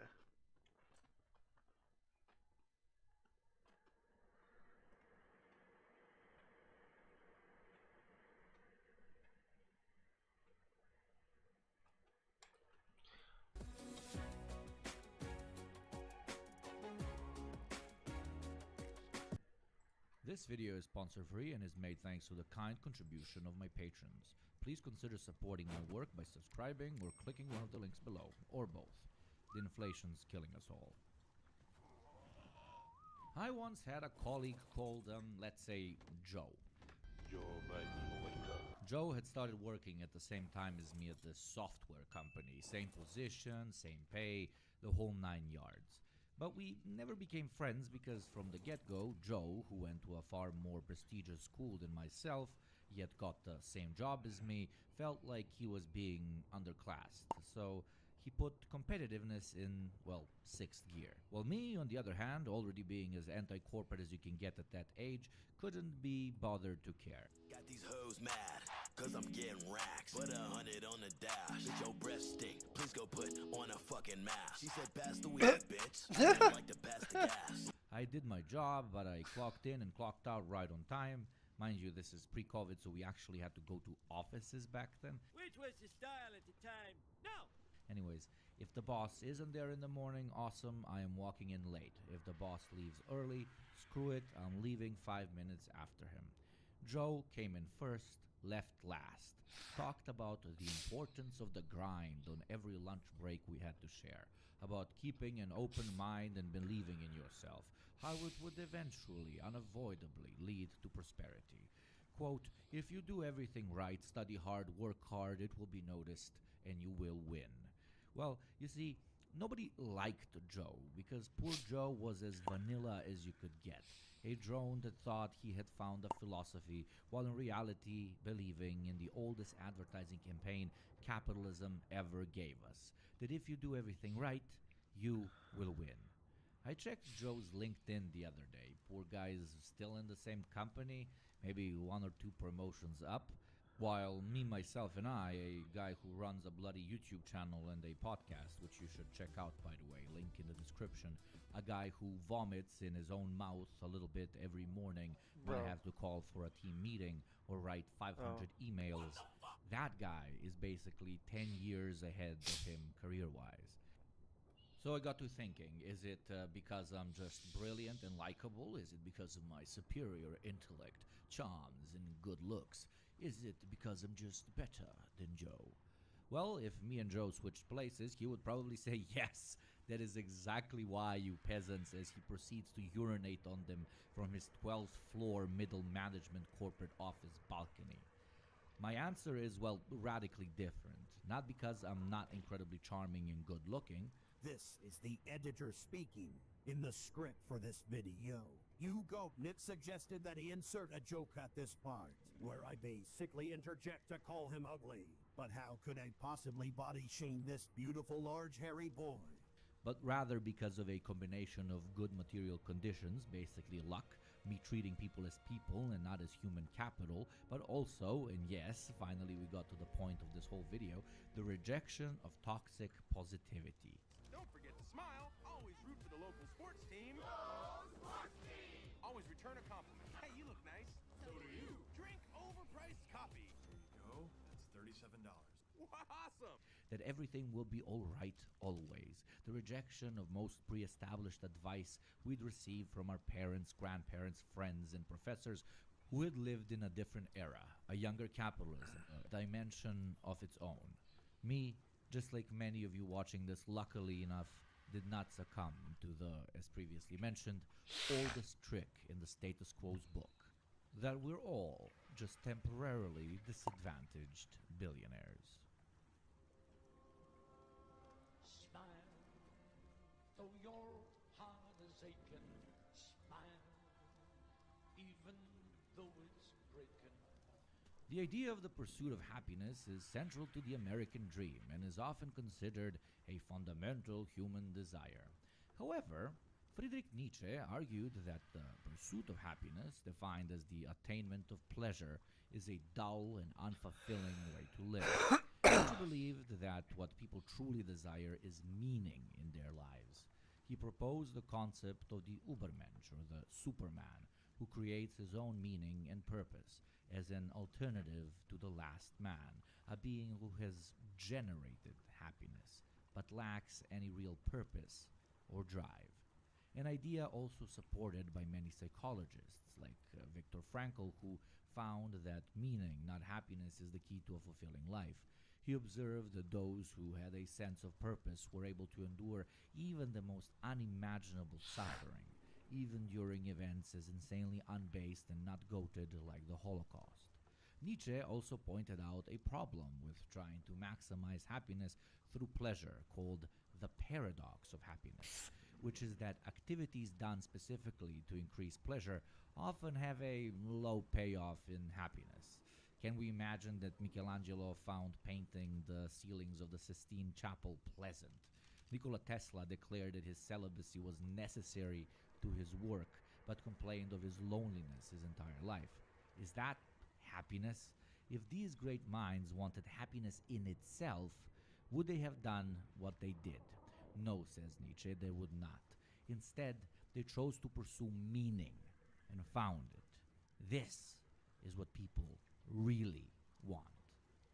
But applying this Nietzschean framework to a modern context, the context of the temporarily embarrassed billionaire, the tyrant of positivity, takes us down a dark rabbit hole.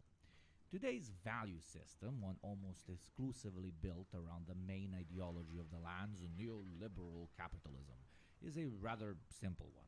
Pleasure, the pursuit of the last man, is found in escapism, the flickering of the Netflix, TikTok, or adult website screens, the pursuit of easy, cheap, stressless dopamine, while the pursuit of purpose and meaning of the Übermensch has been totally commodified, to the extent that we'll just call it that.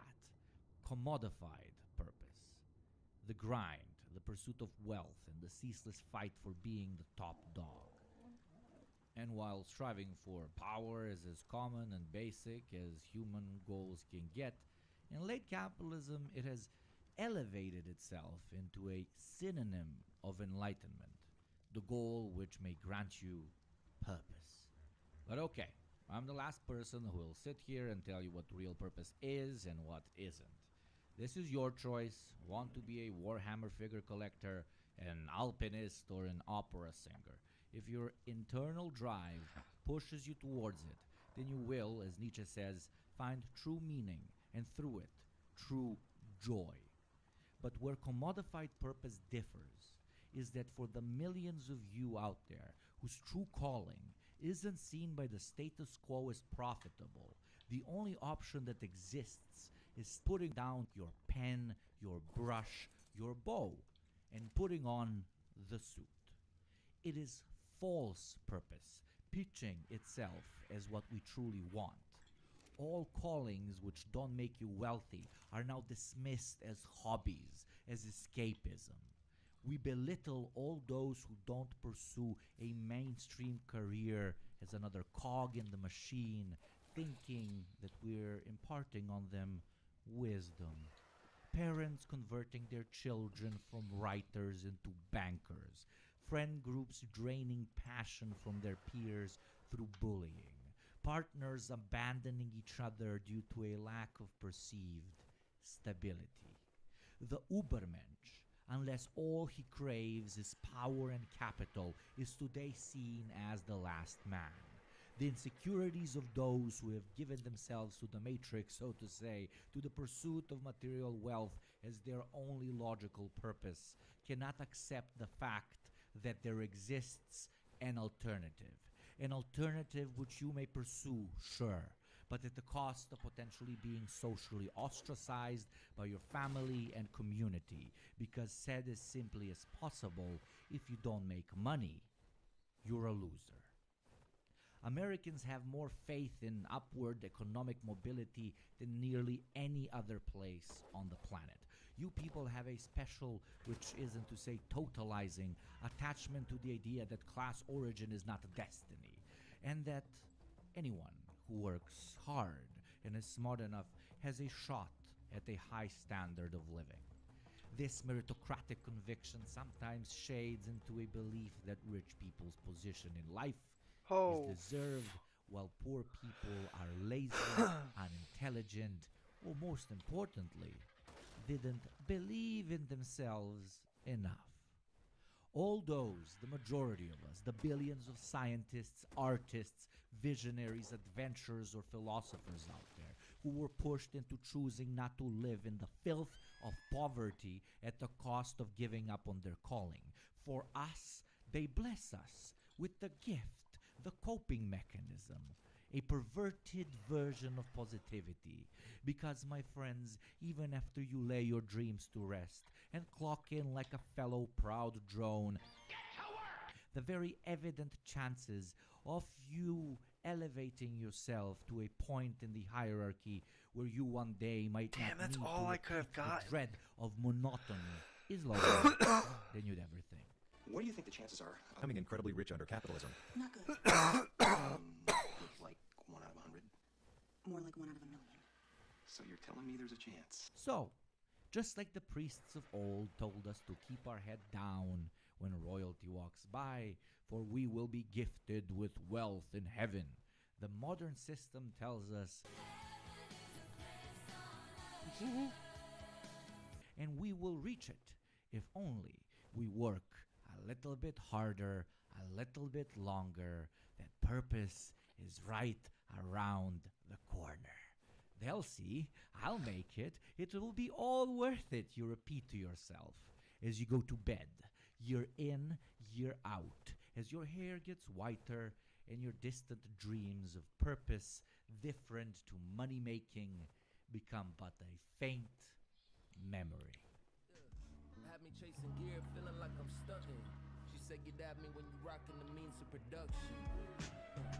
I was showing them my gear. I have nothing against positivity, nothing against hope. We all have our ups and downs, and keeping our chin up and pushing on is the closest to the definition of strength I can come up with. I wouldn't use nihilism to wipe shit off my boot. But when positivity is used as a call to inaction, when it's used as a blinding light against a very real situation you find yourself in, then we must understand that it's our enemy as much as depression, anxiety, or addiction.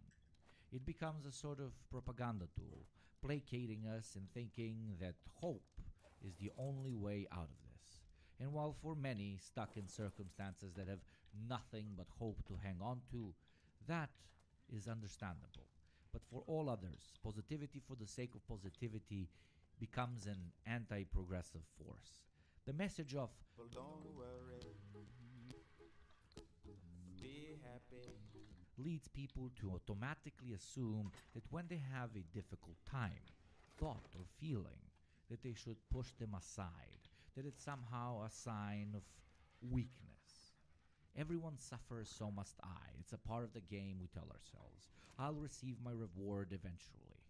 This hinders our ability to learn from our experiences, and it limits us from developing an understanding of the real situation we find ourselves in, and our ability to eventually change it.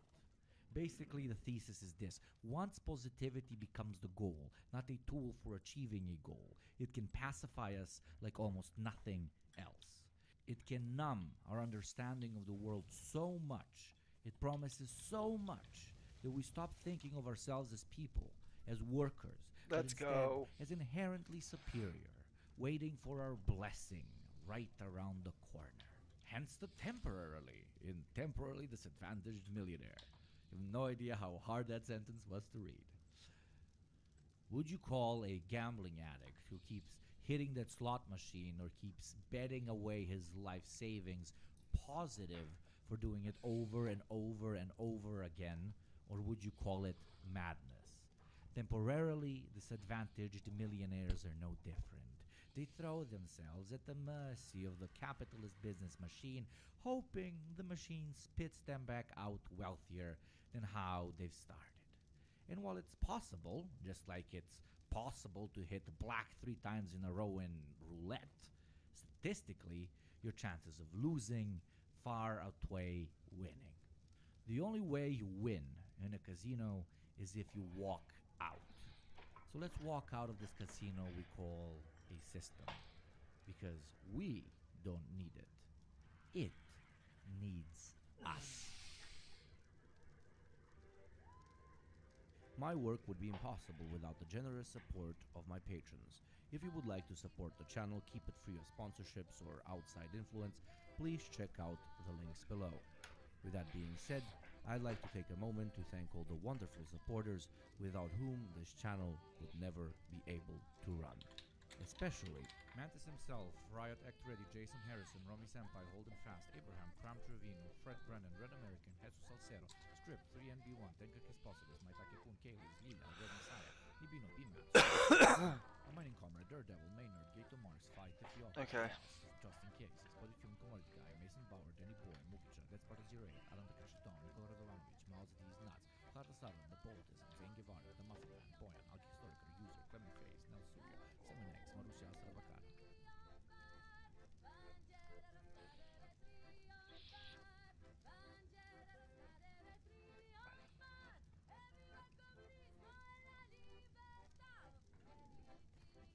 So I'm just gonna keep finding 150 RGs.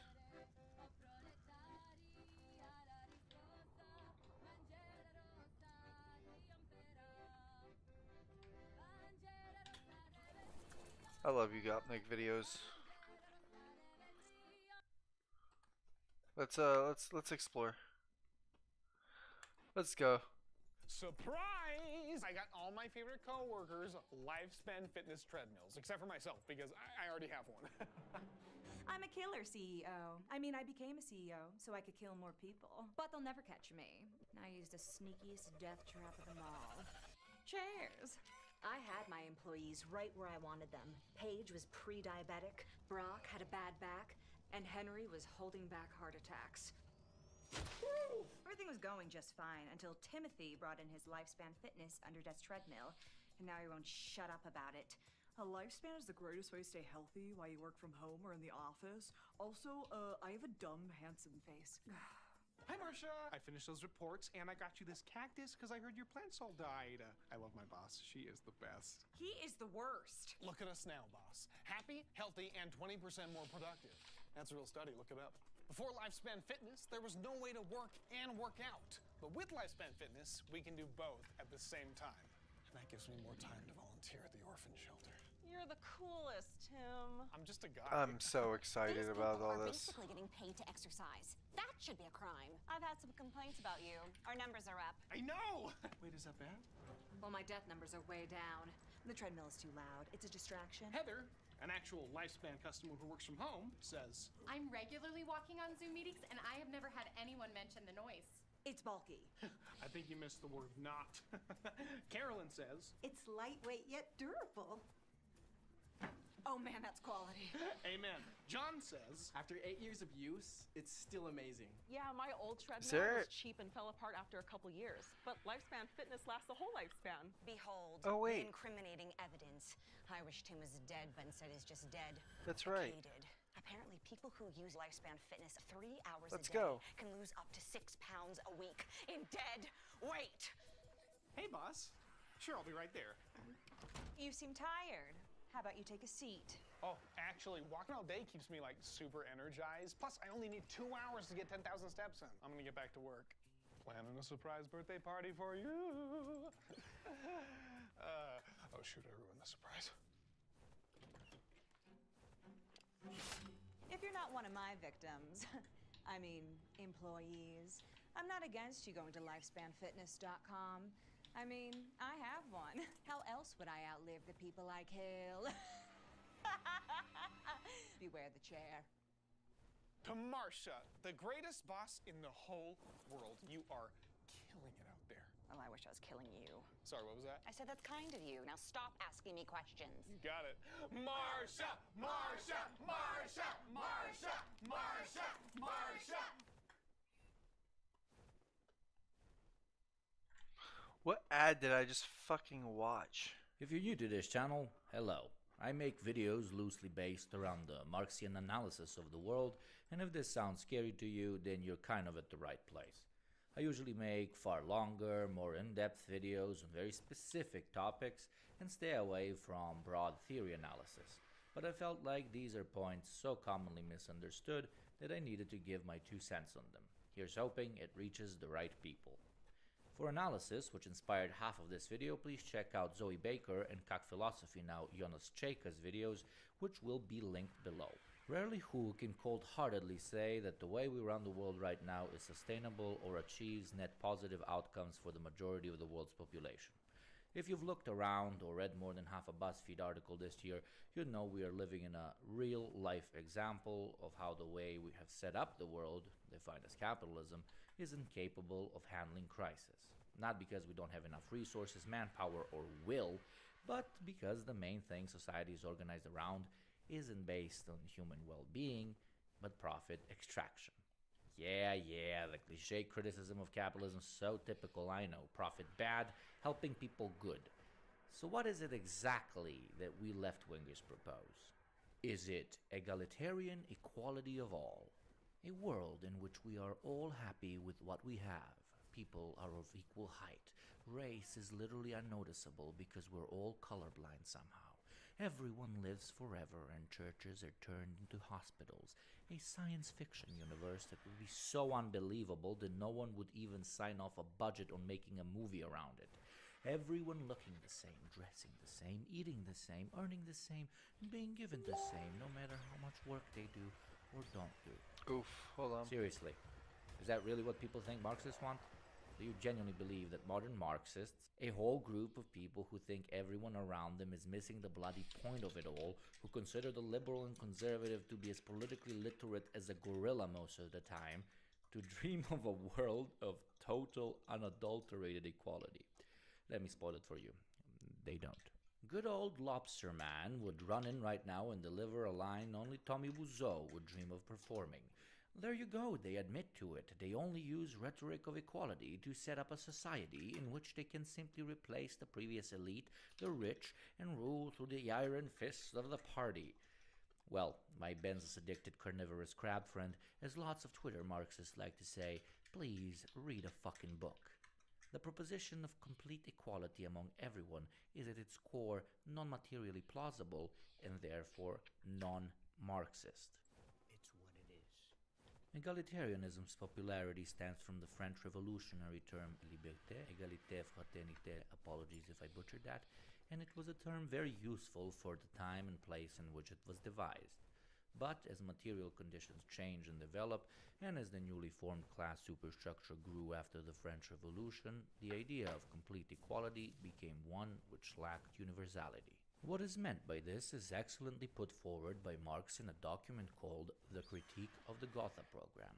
There, a very straightforward but brilliant idea is introduced. Equality can't really be applied to society as a whole, but needs to be looked at on a case-by-case principle. For example, Maria, who has 2 kids, and Ivanka, who has none, receive the same wage. A part of Maria's money will have to be spent on her children, and she would therefore hold less usable exchange value, hold less money, for herself, which would indirectly make Ivanka richer, automatically destroying the very initial reasoning of equality. Here's another example. Should everyone be treated equally during a massive flood where certain parts of town were hit heavier than others? Should the same amount of effort and time be invested in saving everyone, or should the ones with the biggest threat to their life be assisted first?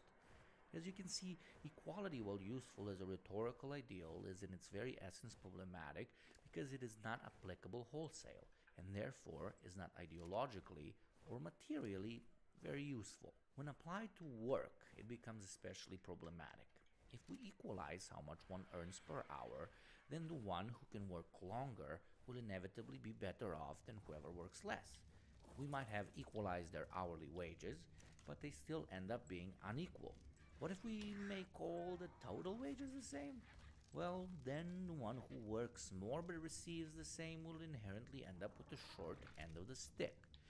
This is why Daddy Marx and Engels prefer to concentrate on something far more materially significant, realistic, and generally applicable, known as class. It is by eliminating, or at the very least minimizing, the relationship between the exploiter and the exploited, which exists between owners and workers, that we can come closer to a system in which everyone is playing by the same rules on the same field. I kind of honestly find this ironic and a bit funny, because in a way Marxists, the very people who are accused of being too utopian with their understanding of so-called human nature, are the ones most critical of it, even though they don't believe in it. The Marxist, through the abolishment of class hierarchy as we know it today, does away with the biggest tools at the disposal of the lazy and ill-meaning to amass great wealth, while the worker, the actual producer of goods and services, suffers. If human nature really is greedy, then shouldn't we try to limit the accessibility humans have to tools that can turn that greed into power? Well, even though for completely different reasons, that's exactly what one could say the left wants. The leveling of the playing field does not mean belief in equality of outcome or equality of opportunity. The latter, while a bit less radical, is unfortunately also an unattainable goal. Even in a non-class society, people will be born with different capabilities in different regions of the world and under different circumstances, and will therefore never be given true equality of opportunity. Only in a post-organic and post-material scenario can we even possibly begin to imagine something like this. But that is a story for another time. This brings us to our second point: modesty and Marxism. I've been raised by 2 parents of rather contrasting beliefs in pretty much, well, everything. And therefore I was exposed to 2 very different outlooks towards modesty, one which saw great value in it while the other rejected it as weakness. They were both right and wrong at the same time. I find that modesty towards actions, feats, and successes is a healthy habit to keep. In contrast, gloating over the smallest thing you've done in your life as if you were a babushka talking about her successful grandson will only attract other insecure people who are much more obsessed with appearing successful, whatever that might mean, than they actually are. Therefore, modesty on its own is pretty great. But unfortunately, nothing stands on its own in a world governed by systems and ideologies. In capitalism, the most common form of modesty is seen as a defense mechanism towards your superiors, be it your government or your boss, and that is very dangerous. What do I mean by this? Let's do a little thought exercise. Is it really modesty when you accept the fact that you haven't been promoted at the workplace you've been at for the last 5 years? Or is it fear disguised in the socially accepted notion of humility? Is quietly looking at the ground while your boss shit-talks you modesty, or fear? Is letting your partner boss you around your home modesty, or fear? Is seeing all your work creating wealth for everyone but yourself and accepting that as reality? Modesty or fear? Your friends are helping you renovate. You know you owe them dinner, right? Delicious Schwann's home deliveries in the freezer. That freezer? Go from freezer to oven to done. Order today at schwans.com.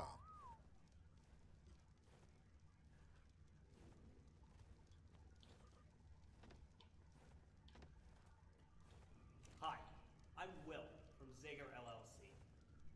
Oh my god. The PC game platform, you could be entitled to hundreds. Tavarishi, there is nothing modest in letting anyone trample all over you, and most of you know this. But why is it that when applied to material wealth, it is only the poor who should be modest?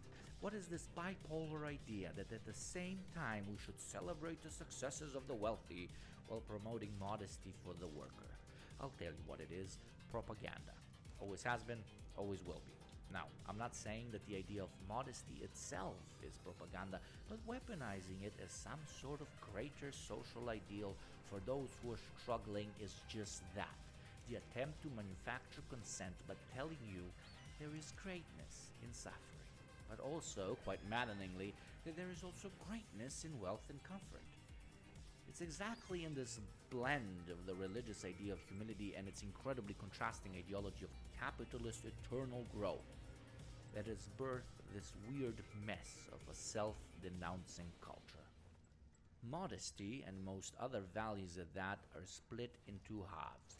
One which applies to the majority, sit there, be quiet and be thankful, and another to the economic minority, where handouts are given out to the rich on the daily and humility is never considered as an option.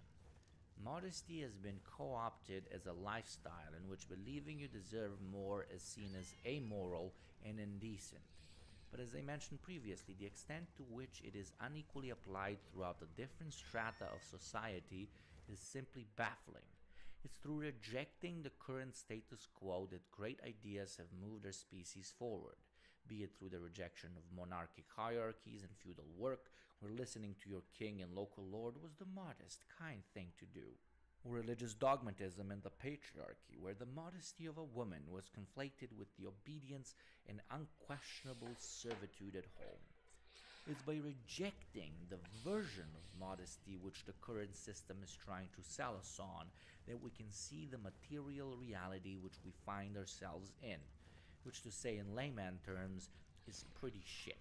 So stop taking the boot as if it's some sort of high-end philosophical idea and bite back. There is greatness in modesty, sure, but not in cowardice. Conclusion. Fucking finally, god damn it. So, how do these two concepts fit, and why did I bundle them together in the same video? Well, honestly, it's quite simple. It's the two biggest stereotypes of the socialist I could think of, and they both feed off of each other. The image of the socialist or anarchist many have in their heads is of someone who has failed in their pursuit of greatness in capitalism and is therefore trying to pull everyone down to their level, equalizing others in order to selfishly raise themselves up. A petty creature either dreaming of worlds where all are the same, or a quasi-spiritual hack who thinks all should abide by their weird notion of lower self-worth. But as we've seen, that's not as close to the truth as some on the right would like to think. The socialist ideal lays in rejecting the hierarchical injustices of capitalism and rightly calls for the rejection of poverty as some sort of spiritual modest aspiration, while at the same time understanding the material realities which stop us from dreaming of the impossible. Marxists, in their hyperbolic realism, reject being humbled by how we run our world today, while at the same time rejecting to daydream about unachievable futures. It's a mistake for the wealthy to think of leftists as people who want less or are content with less. A mistake that will cost them dearly. Thank you for making it to the end of the video. If you like my cause, consider joining it by subscribing or donating over on Patreon. For the price of less than a can of beer a month, you can help this channel run. It really makes a difference. Now, I'd like to take the opportunity to thank all the wonderful Tavarishi without whom this wouldn't be possible. Deep Red Wine, B. Matt, Soup, Nathan Moore, Luxpier, Crouton and Baguette, Alki, Historiker, Achichi, Marussia Asarabakara, Neil Surya, Bro. Sam and Eggs, Jess, Austrian Communist, User.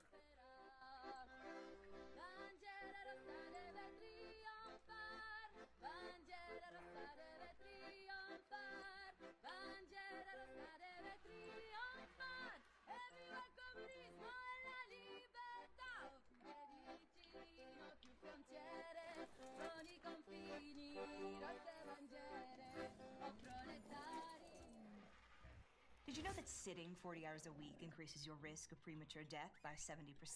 Being sedentary leads to the cemetery. And if you're like my victims, you sit year after year until instead of sitting, you're lying down in a coffin because you're dead. Bro, what? That's not a body, we're just recarpeting. Everything was going just fine until Timothy brought in his Lifespan Fitness under-desk treadmill, and now he won't shut up about it. A lifespan is the greatest way to stay healthy while you work from home or in the office. Also, I have a dumb, handsome face. Hi, Marcia. I finished those reports, and I got you this cactus because I heard your plants all died. I love my boss. She is the best. He is the worst. Oh. If you're in the business of dying at your desk, then don't click the link to buy a Lifespan Fitness treadmill today. And yes, this is a dead body. Hey, Marcia! Tim? You need help moving the rug? I'm in great shape now. I can lift the shoe end of that. Lift with your legs. There you go, hot dog style, yeah. Do you need a ride home? I had my employees right where I wanted them. Paige was pre-diabetic, Brock had a bad back, and Henry was holding back heart attacks. But look at us now, boss. Happy, healthy, and 20% more productive. That's a real study, look it up.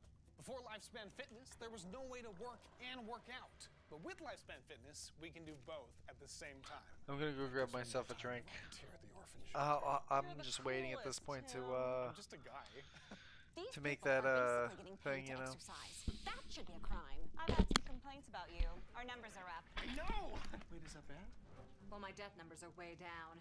The treadmill is too loud. It's a distraction. Heather, an actual Lifespan customer who works from home, says, I'm regularly walking on Zoom meetings, and I have never had anyone mention the noise. It's bulky. I think you missed the word not. Carolyn says, It's lightweight yet durable. Oh man, that's quality. Amen. John says, After 8 years of use, it's still amazing. Yeah, my old treadmill was cheap and fell apart after a couple years, but Lifespan Fitness lasts the whole lifespan. Behold, the incriminating evidence. I wish Tim was dead, but instead he's just dead. Icaded. Apparently, people who use Lifespan Fitness 3 hours a day can lose up to 6 pounds a week in dead weight. Marsha! Marsha! Marsha! Marsha!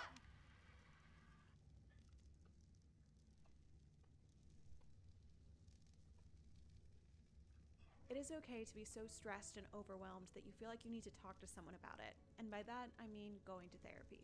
Lately, the transition from college into post-grad and working full-time and adulting has been really stressful. It's a lot of change. And so I've been using BetterHelp to help guide me through this huge transitional time in my life, and I've been loving it. BetterHelp will assess your needs and match you with a professional, licensed therapist in as I'm little so as sorry, 48 guys. hours from signing up. I'm so sorry. No ads.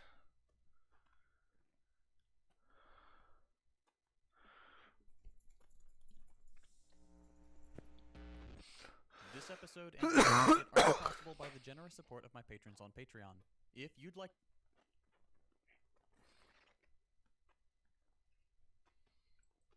If you're new to this channel,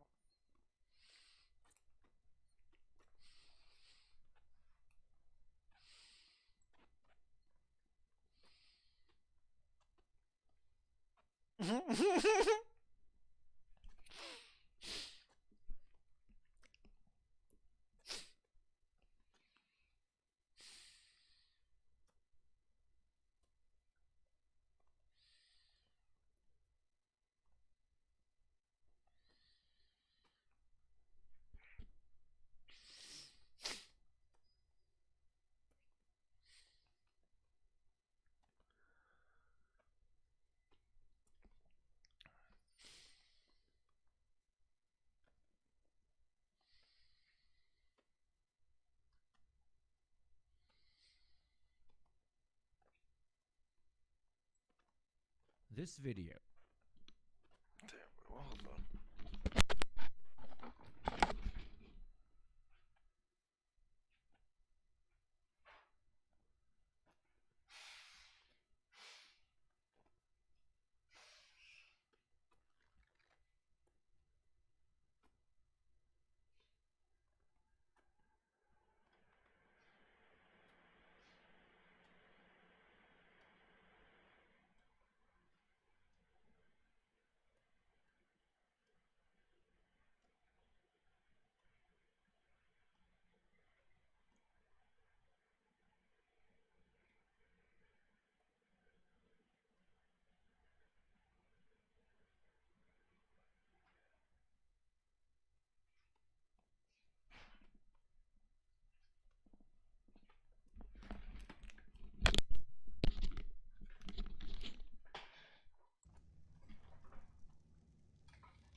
and others like it have been made possible and, more importantly, completely independent and sponsor-free thanks to my patrons on Patreon.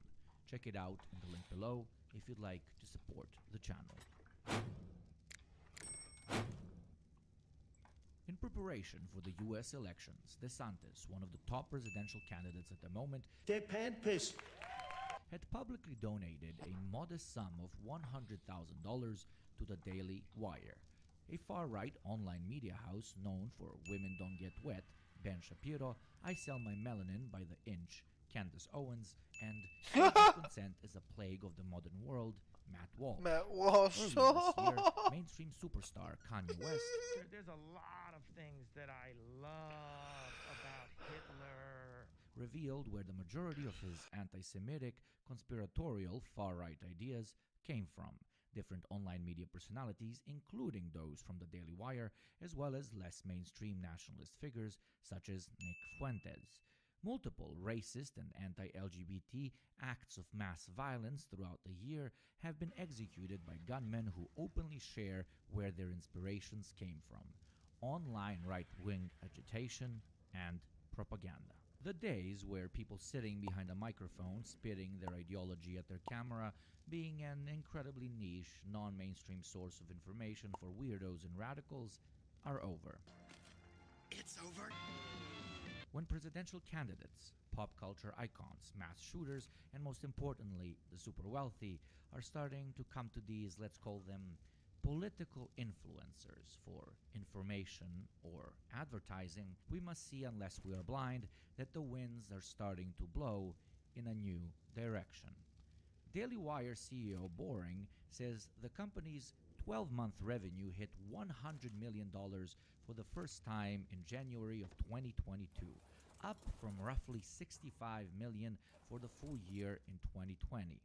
This is still leagues behind what the likes of CNN and Fox make, but Apple was behind Nokia in its infancy too. The growth potential of these media models, which are usually sprung up around a multitude of key personalities, is quite literally infinite. Their subscription model sells the idea that by supporting them, you are supporting a conservative America, a brilliantly profitable advertising approach for the Yankee market. Furthermore, their, quote, journalism model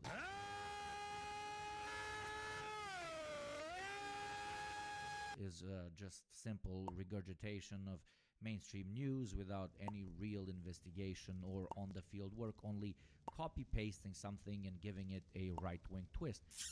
Bon appétit. Which means topics will never run out, and more importantly, investment in developing said topics is basically zero. The only investment they actually do is social media advertising, advertising, and advertising. Because of all of this, and you heard it here first, $100 million a year will sound like pocket change for the likes of the Daily Wire or Blaze TV in the coming decade. But how did this come to be? What were the humble beginnings of many of these fledgling titans? Why isn't there a leftist alternative of the same size? Do they hold their political opinions out of true belief, or is there an alternative motive? Well, let's find out. Dude, this is a horrible gaming experience. How do you live like this? I don't know, Linus. I don't have time to research upgrades for this thing. Can't you just build me one? Do I look like a PC building company that uses only the best components from reliable manufacturers and can assemble a PC for the low price of $99 while guaranteeing an incredible gaming experience? Wait a minute.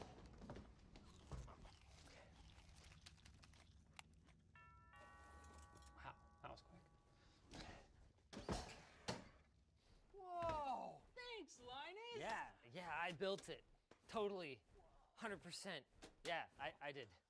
You're welcome. Thanks so much.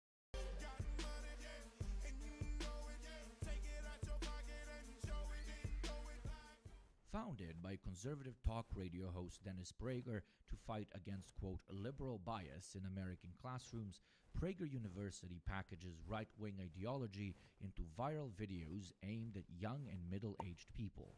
That model, aided by YouTube recommendation algorithms, has resulted in billions of views across their digital platforms.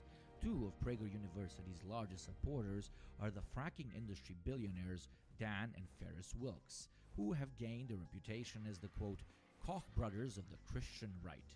The brothers previously owned FracTech and still manage Interstate Explorations, an oil and gas service company. They were each worth an estimated $1.4 billion according to multiple accredited profiles. As of 2015, Prager University had received an estimated $6,550,000 from the Wilks family, as well as $50,000 from the Heavenly Fathers Foundation, run by Dan Wilks and his wife. Ferris Wilks is also acting trustee of the 13 Foundation, described as one of the biggest and quietest anti-abortion donors in the United States. The 13 Foundation also donated $250,000 to PragerU in 2013 and promised $6,250,000 in future payments. Not long after his first donation to PragerU, Ferris Wilks provided $4.77 million in seed funding to start the Daily Wire, the right-wing news website and media company co-founded by Ben Shapiro. Wet-ass P-word! Then, an aspiring conservative influencer, Shapiro would go on to have a personal Facebook following of over 8.8 million people. Wilks remains one of the owners of the Daily Wire, which has now amassed more than 30 million followers across its social media platforms. A watchdog organization called the Center for Countering Digital Hate last year named the Daily Wire as one of America's top 10 disseminators of climate skepticism on the internet. Hardly a controversial claim, since one of its owners and main donors is quite literally a climate change denying zealot. Their, quote, objective, unquote, work doesn't just stop at climate change either. The 13 Foundation, their previously mentioned nonprofit, currently chaired by Ferris and his wife Joanne, spent more than $12.8 million only in 2012, according to tax forms viewed by the watchdog website De Smog. The Heavenly Fathers Foundation, which is run by the other brother Dan and his wife Stacy, that year spent $4.3 million. They've supported groups such as Life Dynamic Incorporated, an anti-abortion activist organization, and Focus on the Family, one of the most prominent social conservative evangelical groups in the country, which has been accused of promoting wholesome stuff like therapy for LGBTQ people. Comparing PragerU and the Daily Wire by basically calling them the same thing, but with a different coat of paint, might have been a stretch even for a crazy Eastern European socialist like myself, but I wouldn't have been wrong to do so. As money from the Wilks fueled PragerU's rapid expansion, another opportunity to invest in right-wing media caught the brothers' attention. During the early days of PragerU, the organization had hired Boring as a consultant, a bad Hollywood producer and aspiring conservative activist. Imagine actually calling yourself that. I mean, just buy some Viagra, bro. Sorry, back on track. Boring reportedly came up with the blue and orange stick figure animations that became PragerU's. It would work, but Boring and Shapiro apparently found an enthusiastic backer in the billionaire fracking pastor from Texas. Boring told Vice News Ben and I were introduced to Caleb Robinson by Alan Estrin, the co-founder of PragerU. Caleb worked for Ferris Wilks at the time and introduced us to him. The three of them, Shapiro, the current brand-carrying superstar for the Daily Wire, Boring, the current CEO of the Daily Wire, and Robinson, who literally worked for the Frackers, launched the company in 2015 with the initial investment sum of $4.7 million. According to Vanity Fair, early video episodes of the Daily Wire were shot in Boring's pool before moving into an ad hoc studio on the same floor as PragerU, with sets Boring and his brothers basically built by hand. The Daily Wire would later publicly downplay its connection to the Wilks, but to this day Ferris Wilks is one of the outlet's co-owners. After being pitched by the co-owner of PragerU and having received ideological seed money from ultra-religious climate deniers, the culture war giant known as the Daily Wire was born. For the love of money.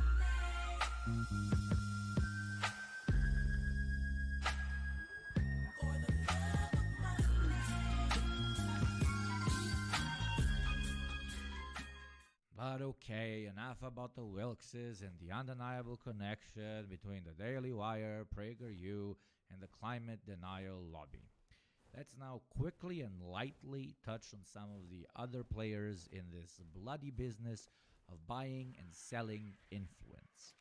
Dave Rubin's influential podcast, The Rubin Report, for example, has a financial partnership with Learned Liberty, a think tank started by the Koch-founded Institute for Human Studies, where Charles G. Koch himself is on the board. If you do not know who the Koch brothers are, they're basically the closest thing we have to evil supervillains.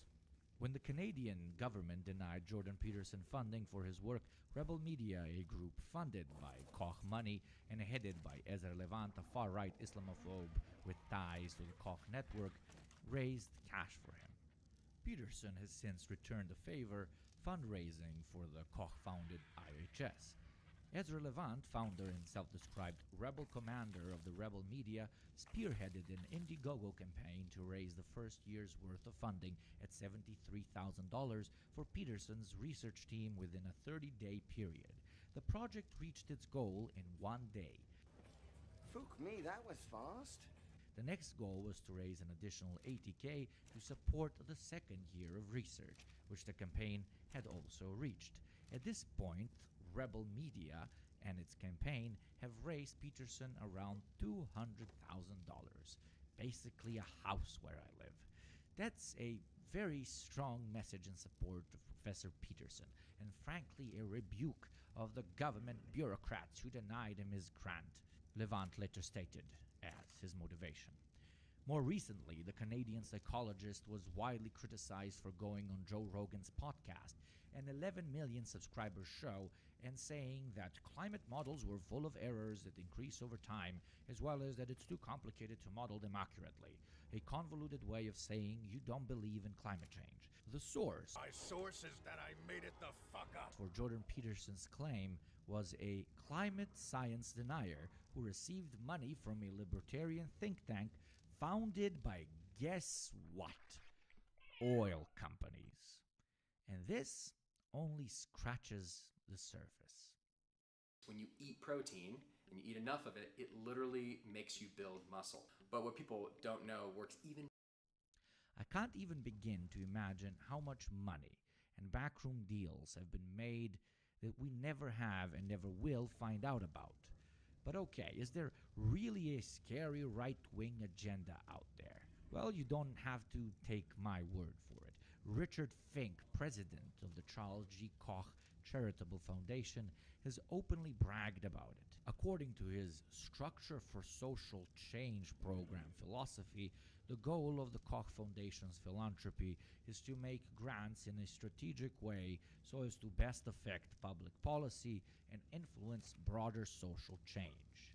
If it didn't work, these people wouldn't be spending hundreds of millions on it. Come on, get that money. Money. Money. Money. I don't come the money. Money. Money. Money. Do it all. If you open up Twitter, every state-affiliated account has an unmissable tag under their name, state-affiliated. Whenever you share a state-affiliated piece of news, Twitter will block it and give you an additional warning that this is state-affiliated. The reason for this is simple. All these platforms are telling you is, take what they say with a grain of salt, because they're very, very biased. But when thousands, if not millions, of private corporation-affiliated dollars line the pockets of some of the most popular, vocal, and most biased media companies out there, the number of warnings we receive is exactly zero. The ideological brain rot of an idea that private individuals running the media as a business leads to objectivity and lack of bias is either supremely naive or more likely pea-brained.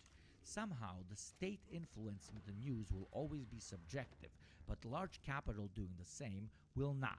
They always told us, sure, we invest in these TV shows, documentaries, news agencies, and media companies, but we never influence their writing, Let me see if I can get more chitin. or their journalistic integrity. And in a way, they might not be lying, but not because they have great love for truthful journalism. No, it's because they found a better way, a more legal one. Why hire someone and then educate him to spew your lies when you can hire someone already massively ideologically predisposed to spewing your lies? Why hire 10 unknown journalists and try to convince them there's no climate change when you can simply hire one Ben Shapiro who already believes it, and then invest millions into making that loudspeaker as loud as possible?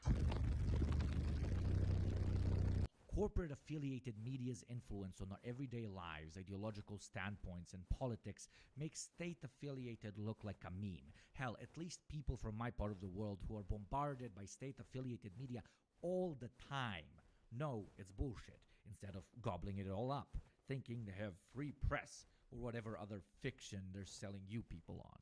If a mouth is for sale, someone will eventually buy it. The right knows this very well and has invested time, energy, and most importantly, money in helping mold the world to their ideals. I don't want to be a product of my environment. I want my environment to be a product of me. While the rest of us just sit by and call it journalism. No more. Thanks for making it to the end of the video. I hope you enjoyed it or learned something new. I wish you all a happy new year and one red holiday season. Speaking of the art of giving, my work would be impossible without the generous support of my patrons. If you would like to support the channel, keep it free of sponsorships or outside influence, please check out the links below. Additionally, feel free to join our available to all Discord server and follow me on Twitter. With that being said, I'd like to take a moment to thank all the wonderful supporters without whom this channel would never be able to run. Especially Riot Act Ready, Jason Harrison, Romy Senpai, Holden Fast, Abraham, Cram Trevino, Fred Brennan, Red American Script, 3MB1, Probably Fang, Tenkakis Posadis, Naitake Kun, Kayleys, Nila, Red Messiah, Nibino, BMAT, Soup, Deep Red Wine, A Mining Comrade, Daredevil, Anastasia, Maynard, Kato Marks, Fate Fioca, Lost, Justin Esperanza, Just in Case, Exploited Human Commodity.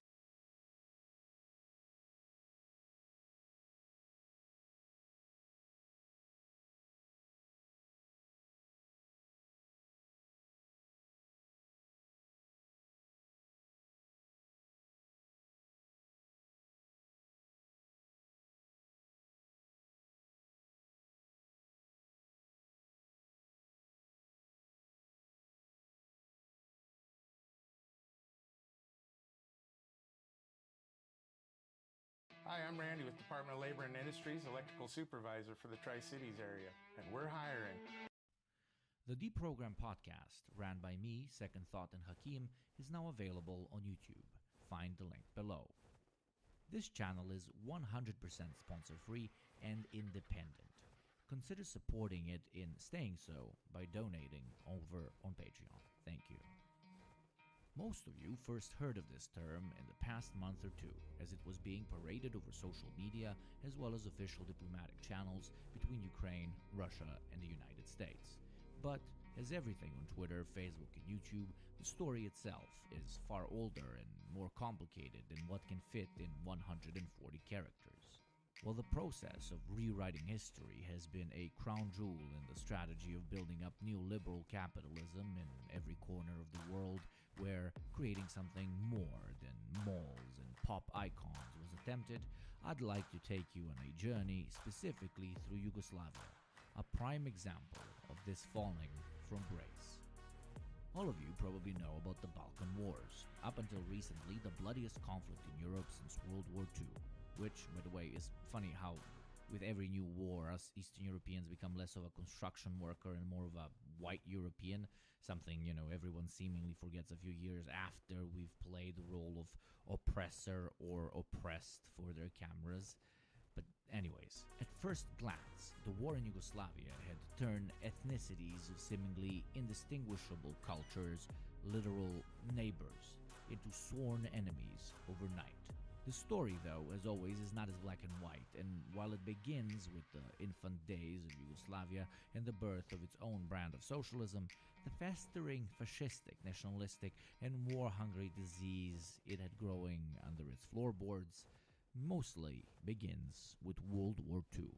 The Yugoslav Socialist Partisan Resistance Movement of the Second World War was the only fully independent, successful resistance movement in Europe, which, with some physical assistance from the Soviet Union, managed to almost completely free its land from occupying fascist forces, as well as local Quisling and monarchist groups. While operating on the Balkan Peninsula, the Nazi strategy for the local, almost tribalistic ethnic divisions was simple: divide et impera, divide and conquer. Я, Анте Павелич, и мои усташи дали клятву, что наше независимое государство Хорватия будет верной Великой Германии. Смерть сербскому народу! Потрудитесь разделаться с боснийскими бандитами. Не забывайте, Босния – хорватская земля. Не отдавайте Боснию хорватам. Босния издавна сербская земля. Смерть хорватам и низким народам. Я, Дража Михайлович и мои четники боремся за Великую Сербию. Кстати, господин Михайлович, почему ваши четники носят такие длинные бороды и волосы? Мы все дали клятву не бриться и не стричься до возвращения в Югославию короля Петра. Фюрер гарантирует, что после победы вы будете диктатором в Югославии. А король... Each were promised power, independence, and the right to rule by the Nazis. For Serbs, a restored monarchy freed from the clutches of Croat Catholics or communist aggression. For the Croatians, a purified, racially superior nation accepted into the Third Reich, where a complete cleanse of all perceived lower races, Serbs, Jews, and the Roma, would be fully supported. And a mixture of both to the Bosniaks, who were apparently now some weird mix of Aryan Muslims. This shtick, though, worked so well for the Germans, to such an extent that at certain points of the war, the greatest resistance to socialist forces were local reactionaries, and not even the Germans themselves.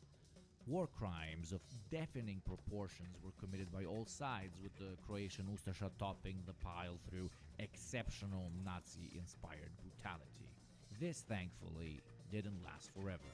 With the total and absolute defeat of Germany by the Soviet Union and its allies, the local reactionary forces were left scattered and were soon picked up, put on trial, and either arrested or executed by the newly established socialist government led by one of the best-dressed revolutionaries of all time, Josip Broz Tito, the new Marshal of Yugoslavia.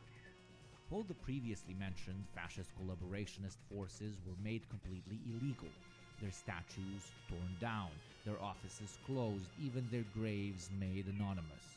It was the process of total denazification, but in its true form of the Balkan Peninsula. Something the children and grandchildren and great-grandchildren of those very same fascists would never, ever forget. built on internationalism as a strong and, in my opinion, both wise and beautiful ideological current to combat internal division, brotherhood and unity became the almost unilateral slogan for the country.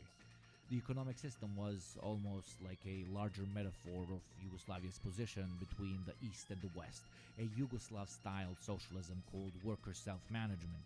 While it had its fair share of critics both from the East and the West for either being too revisionist, too capitalist, or too socialist, it managed to turn a war-torn section of the old continent into one of the most rapidly developing countries in the world. It founded the League of Independent Nations to counter Cold War divisions and built strong ties with the developing world. For all its faults, it was an almost naively beautiful experiment that showed the world what valuing workers' rights, international solidarity, and truly listening to the demands of your own population could build. Small local Star Trek, where Muslim, Orthodox, and Catholic shared not only a meal together, but the right to manage their workplace and their destiny. This dream, though, in its naivety, didn't last forever. Many put the blame for the war on Yugoslavia's attempt to build an international entity where quote-unquote independent cultures were forced to coexist. This sort of point reeks of quasi-fascist attitudes that try to tell us that ethnic coexistence is somehow impossible. A go-to I should have argument went and looked for another RD. Ethno-nationalists. No. The death of internationalism came as a direct consequence of decommunization. The death of Yugoslavia's socialism left it open to local and foreign rhetoric of division, and this, in turn, let the region spiral into unrecognizable brutality and a repeat of World War II tribalism. Let's see how. Yugoslavia's dick-measuring competition with the USSR wasn't what started the collapse. While objectively inferior in many ways as compared to the state-run model the Soviets had used to manage their economy, Yugoslav worker self-management offered plenty of benefits as well, especially in the post-war era, the creation of consumer goods, and in pragmatically slowing down creeping Western imperialism. Yugoslavia's fall stems from abandoning those very same principles which built the federation up in the first place. To avoid giving you too much of a history lesson, your and my time can be better spent chugging beers and eating pickles, I'll give you a massive oversimplification instead. Quickly, after World War II, the Communist Party of Yugoslavia was renamed the League of Communists and broke away from the idea of a unitary communist party under the leadership of Moscow. Worker self-management was defined as the Yugoslav socialist model, and in the 70s, the federal government gave each republic relative power over their own economic plan instead of making them follow the general federal one, innately giving not only cultural, but in a way, semi-economic independence to the partially ethnically defined regions. With Tito's death and a massive economic crisis hitting the world, everyone was in pain, and especially Yugoslavia. This already unstable deck of cards started to violently shake, and what did they do? Well, they bought very expensive glue. In the difficult space of balancing I got like 2 between minutes, the East so and the West, the I'll be right back. kind I'm gonna grab International something I can Monetary Fund put this reared stuff in. its ugly head and offered a hand. Yugoslavia, both in its naivety and local private business and political interests, indebted itself with an organization whose main task, at the end of the day, was spreading the capitalist model. Quite literally, you can't get a loan from the IMF or the World Bank without liberalizing your economy.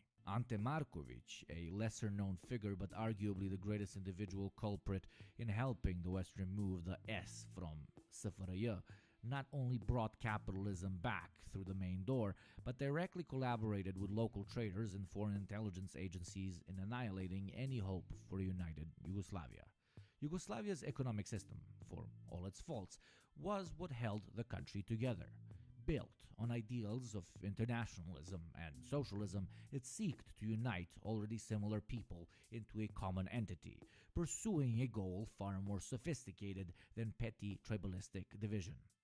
Once any remnants of worker solidarity were cleansed from the country, the new financial elites, formed as a cluster of private businessmen operating with large foreign capital, old party functionaries squabbling for control, organized crime, and arguably the worst of the bunch, genuine believers in neoliberalism, took total control over the country. But the financial crisis wasn't gone, and it was only getting worse. So, as the old saying goes, when a liberal bleeds, a fascist is born. Now, unable to use class analysis as a tool for bettering the economic downturn, the stern capitalists of this new Yugoslavia needed to explain away the hurt everyone was feeling differently. And what better way to do so but by bringing up old rivalries? The way Putin criticizes the Soviet Union for leading to Russian territorial losses, the way Ukraine redefines fascists in its history as supposed heroes against the despicable Reds, the way the American South explains away slavery as states' rights during the Civil War. So did the Serbs, the Croats, the Bosniaks, Albanians, and many others. Serbian Chetnik monarchists became the good guys again, with the former World War II leader Draža Mihailović becoming almost completely reinstated as a national hero. Croatian Ustasha Nazi war crimes were not only undermined but now completely denied as an attempt to revitalize ideals of Croatian cultural and racial superiority. Josip Broz Tito became the unilateral symbol of poverty, destruction, and anti-patriotic utopianism. If it only wasn't for the communists, which propped up that other nationality, not us, we would have been so great. Replaced the long-standing slogan of brotherhood and unity. Decommunization is not only a process in which history is rewritten and new folklore for nation-states is built. It's a continuous process which excuses its own failures, wars, poverty, and mismanagement through the constant go-to patsy that it's the fault of the communists. It leads to ethnocentric thought and the quite fascist-esque belief that former glory, having been lost because of the communists, must be taken back, and always taken back from another group. Now, newly born financial elites of the separate Yugoslav republics, in an attempt to consolidate power and wealth, needed to push out their competition as quickly as possible. It was a free-for-all thrift shop of national assets. By being riled up by historically partially unresolved rivalries, the local population, starved and in poverty without a strong leader like Tito at the forefront, bought into the reactionary ideologies local elites were selling them on. A greater Serbia, a clean Croatia, a Muslim Bosnia, and an autonomous Albania.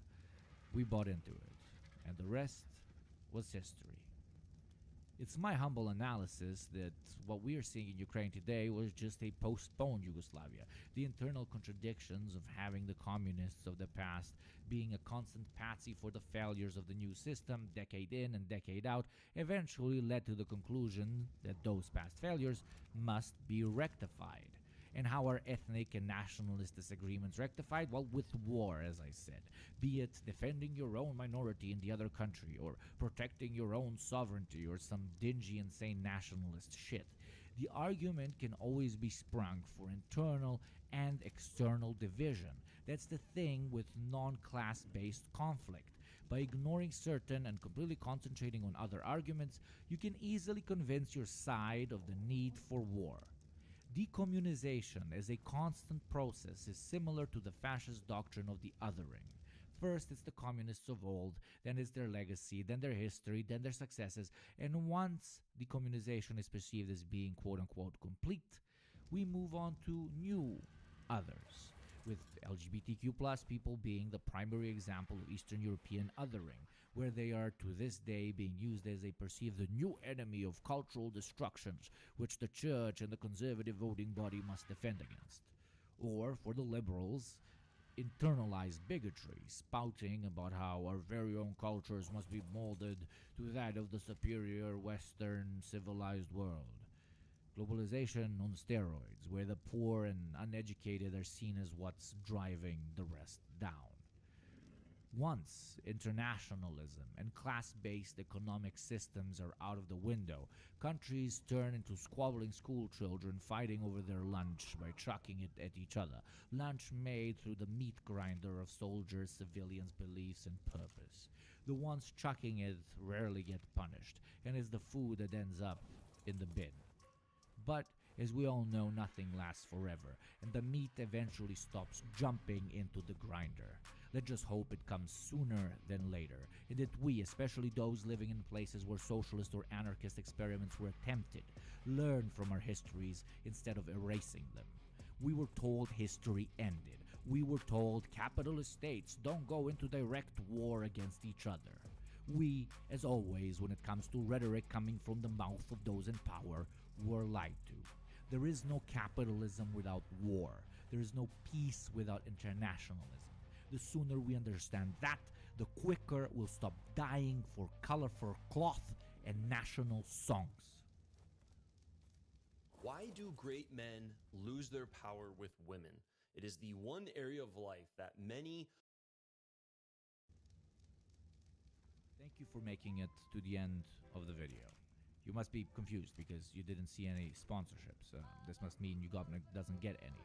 Wrong. I get plenty in my inbox.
I think it's time to talk to you. Okay, reacts are done. I think I need to understand what I'm feeling, what I feel for you. I want to know. We're gonna make this. We're gonna put this down. We're gonna put the fabricator down, or the forge down. We're gonna build everything that we need right now.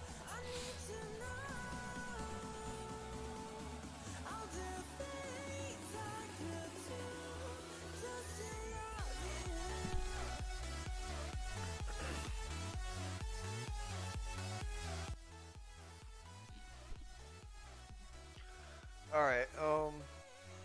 Let me do this. Put this up to here, maybe.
just keep on going until we die. So take my hand and baby we can run, baby we can run till tomorrow comes.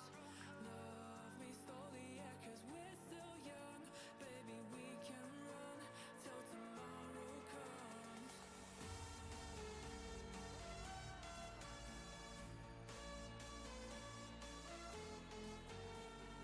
Love me slowly, yeah, 'cause we're still young, baby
There's no way I could possibly navigate that.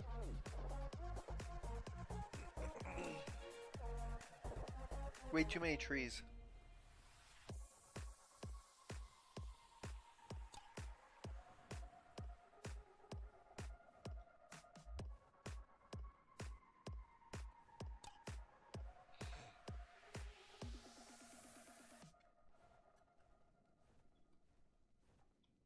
One of my favorite books of all time is Rich Dad, Poor Dad by Robert Kiyosaki. And whenever I feel like I need some inspiration, I go back and reread it. But now that I have Audible, I can actually listen to it at any time. Audible offers hundreds of thousands of titles across every genre, from bestsellers to motivational and wellness and more. The Audible app makes it easy to listen anytime, anywhere. Plus, the best part about it is thanks to my partnership with Audible is new members can try it for free for 30 days. So click the link down below in the description or the pinned comment down below and try Audible for free right now for 30 days. I fell and lost to the war, shot me dead. I was lost and sad to the voices in my head. I gotta get up again. I gotta get up to another day. I'm not giving up again. I gotta get up. I gotta get up. I gotta get up again. I gotta get up to another day. I'm not giving up again. I gotta get up. I gotta get up. I gotta get up again.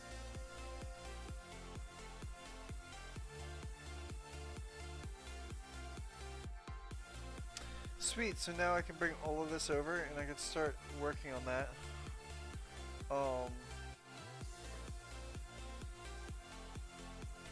And I'm really close to the swamp cave. That was what I wanted to do, is I wanted to get really close to the swamp cave so that I could just start farming that early. I still need to make a lot of shit though.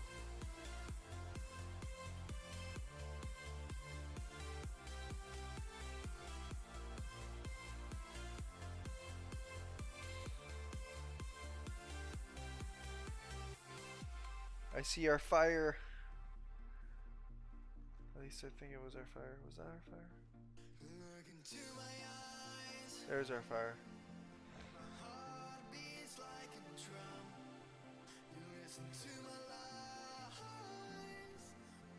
Love is far to come. Your love is far. Running at the speed of light, kissing under city lights. Calls me in this morning time, but it just goes on.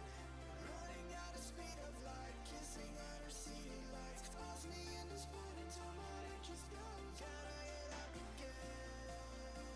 I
Hello, buddy. How are you?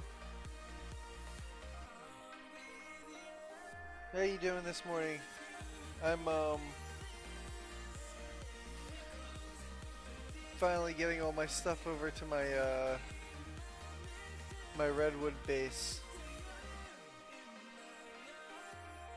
I'm gonna be close to metal, and I'm gonna be close to a swamp. The swamp cave specifically, so I can go through the swamp cave and farm myself cementing paste and chitin.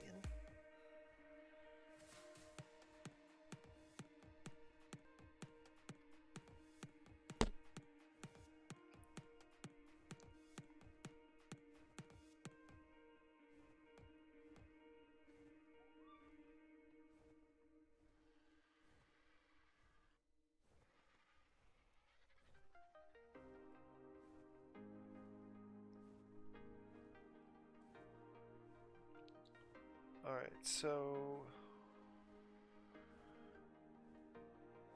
there it is. And I gotta make myself a feeding trough.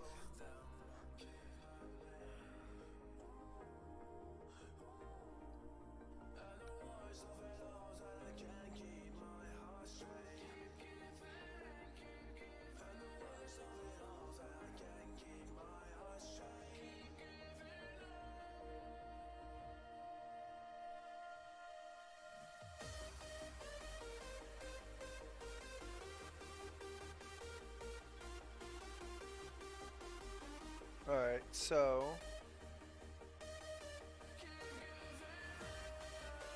it's gonna take 2 more trips, but that's okay. I'm gonna end up with a lot on me this trip. I'm probably gonna have the same amount of weight as what I just had with the Parasaur.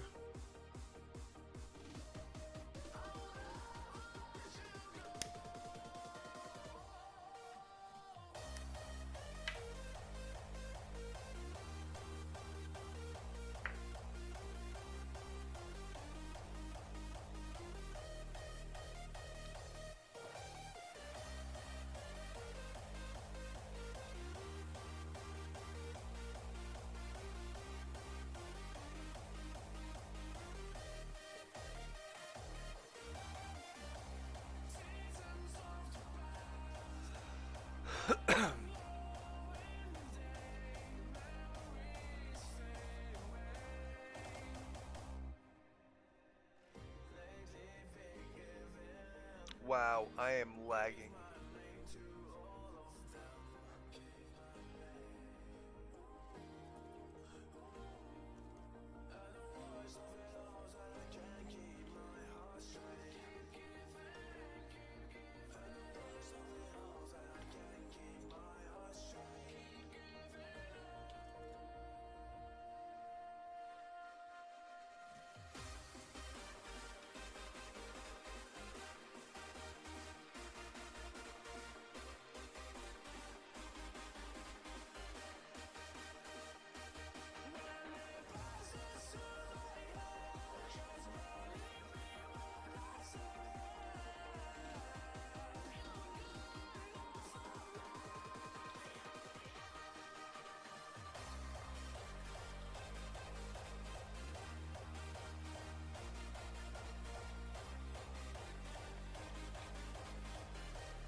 Oh no, I'm not doing this. Okay, hold on.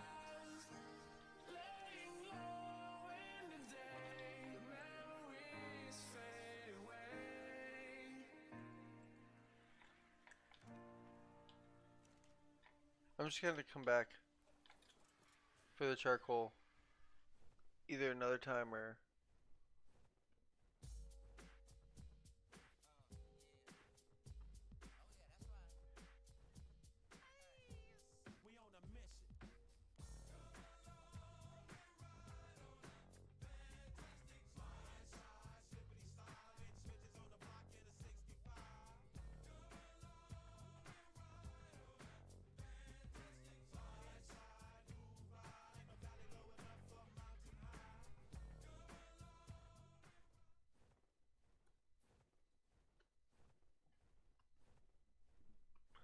I think what I want to do is Get try to cable find free another live RG. TV and access to add-ons like Sports Plus to watch NFL Red Zone.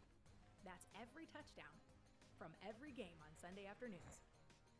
YouTube TV. Try it free.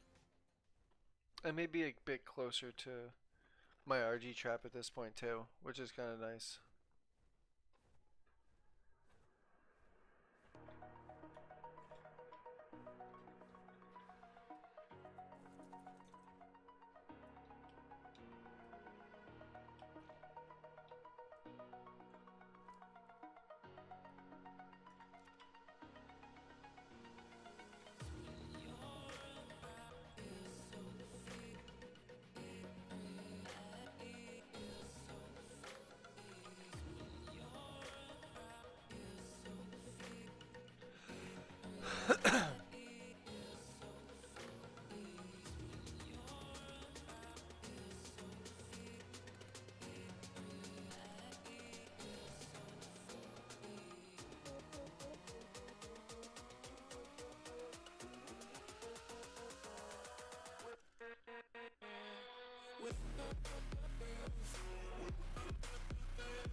I can't use this. I need to use like a Pteranodon.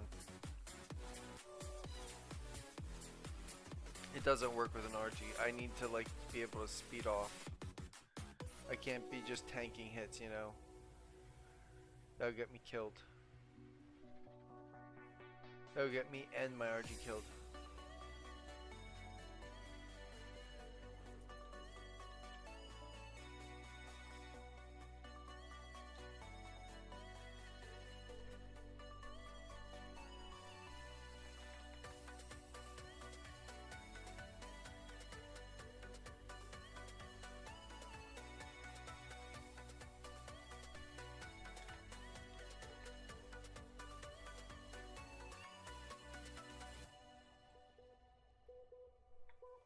You're telling me I have no meat right now. Lovely. Whatever. Not whatever.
This is so risky.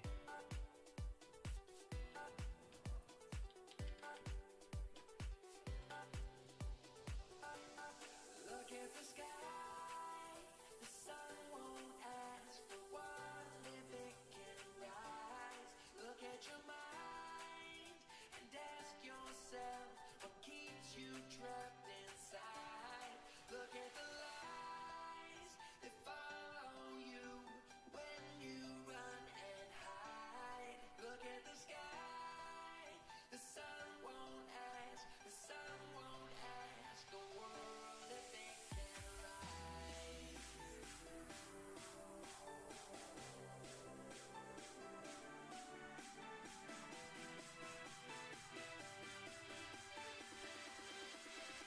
Once I get to the top of here, I'm gonna not speed as much as I am right now.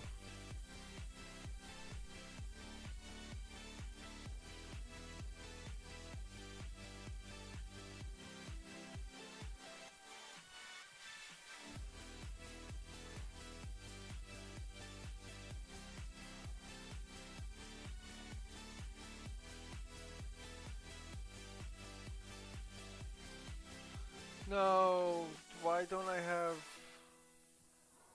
Oh, I do have it, it's right here. Oh man, I almost freaked out. I thought I didn't have my,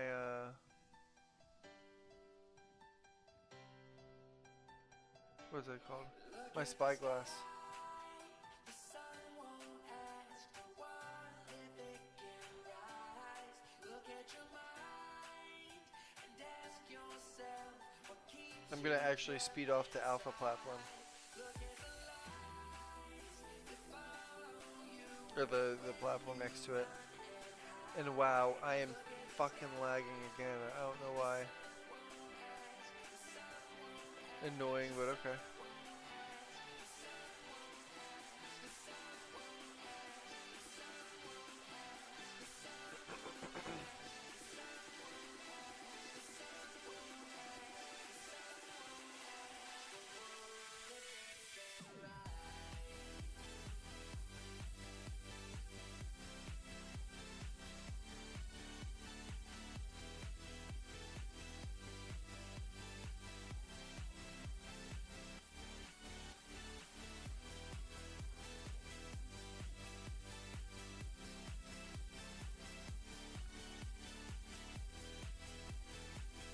I didn't even know this was a place that beavers could spawn, but that's cool.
Really, guys? I got trapped in your eyes the moment you looked at me. From across the room, those eyes kept following me.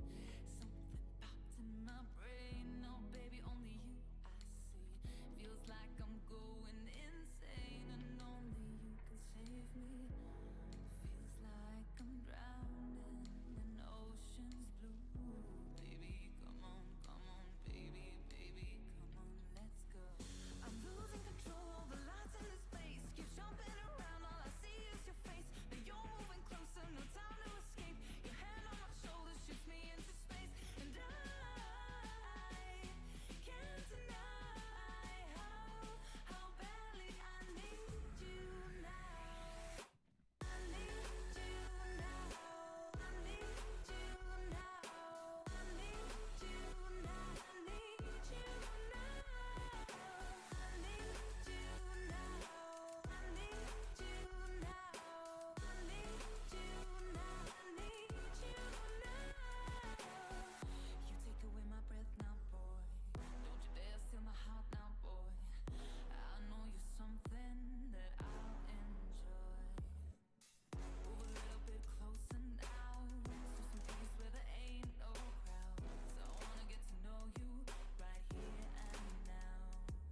need to know why you're all about me.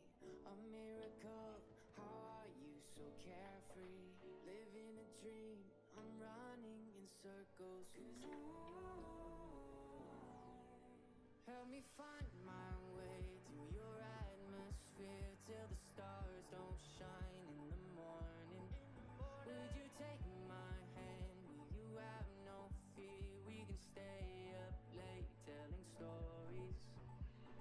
Alright, I'm actually gonna go back to my platform and head off for the night. I'm tired. It's 1 in the morning. I got work tomorrow. I worked today. We can take this far, we just have to start. I need to know why you're all about me. A miracle, how are you so carefree? Living a dream, I'm running in circles. 'Cause I need you. But like I 100% need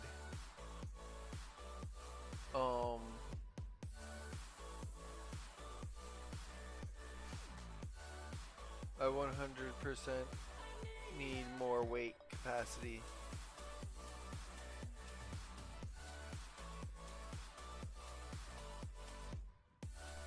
So being able to breed would be nice. Wanna feel your touch, let me be the one waking next to you in the morning. We won't have too much, but we'll both have us. That's enough to make it, don't worry. Let me fall apart, come and save me. Honestly, I also want to think about making a trap over here. We can take this far, we just have to start. I need to know why you're all about me. A miracle, how are you so carefree? Living a dream, I'm running in circles. 'Cause I need you. You know that I need you. I swear that I need you. I'm running in circles 'cause I need you. You know that I need you. I swear that I need you. I'm running in circles 'cause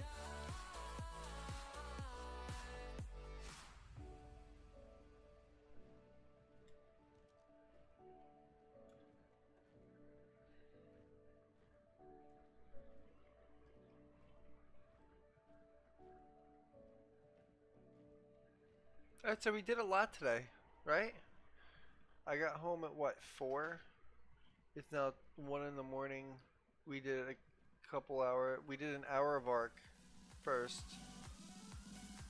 to figure out if I could get some cementing paste from places. Which I did. hung upon all the words you said, breaking free from this conformity that you force on me. Everything I do I'm gonna die. is one big show. It's about damn time that I take control. Put me under a microscope and watch me take control. What's this? I finally read this helplessness. Cool. I'm really close to home. I'm upside down, so I'm gonna turn it all around and dear God, save my soul 'cause it is flawed. Alright. Thank you guys so much for watching. It's time for me to head off, get some sleep.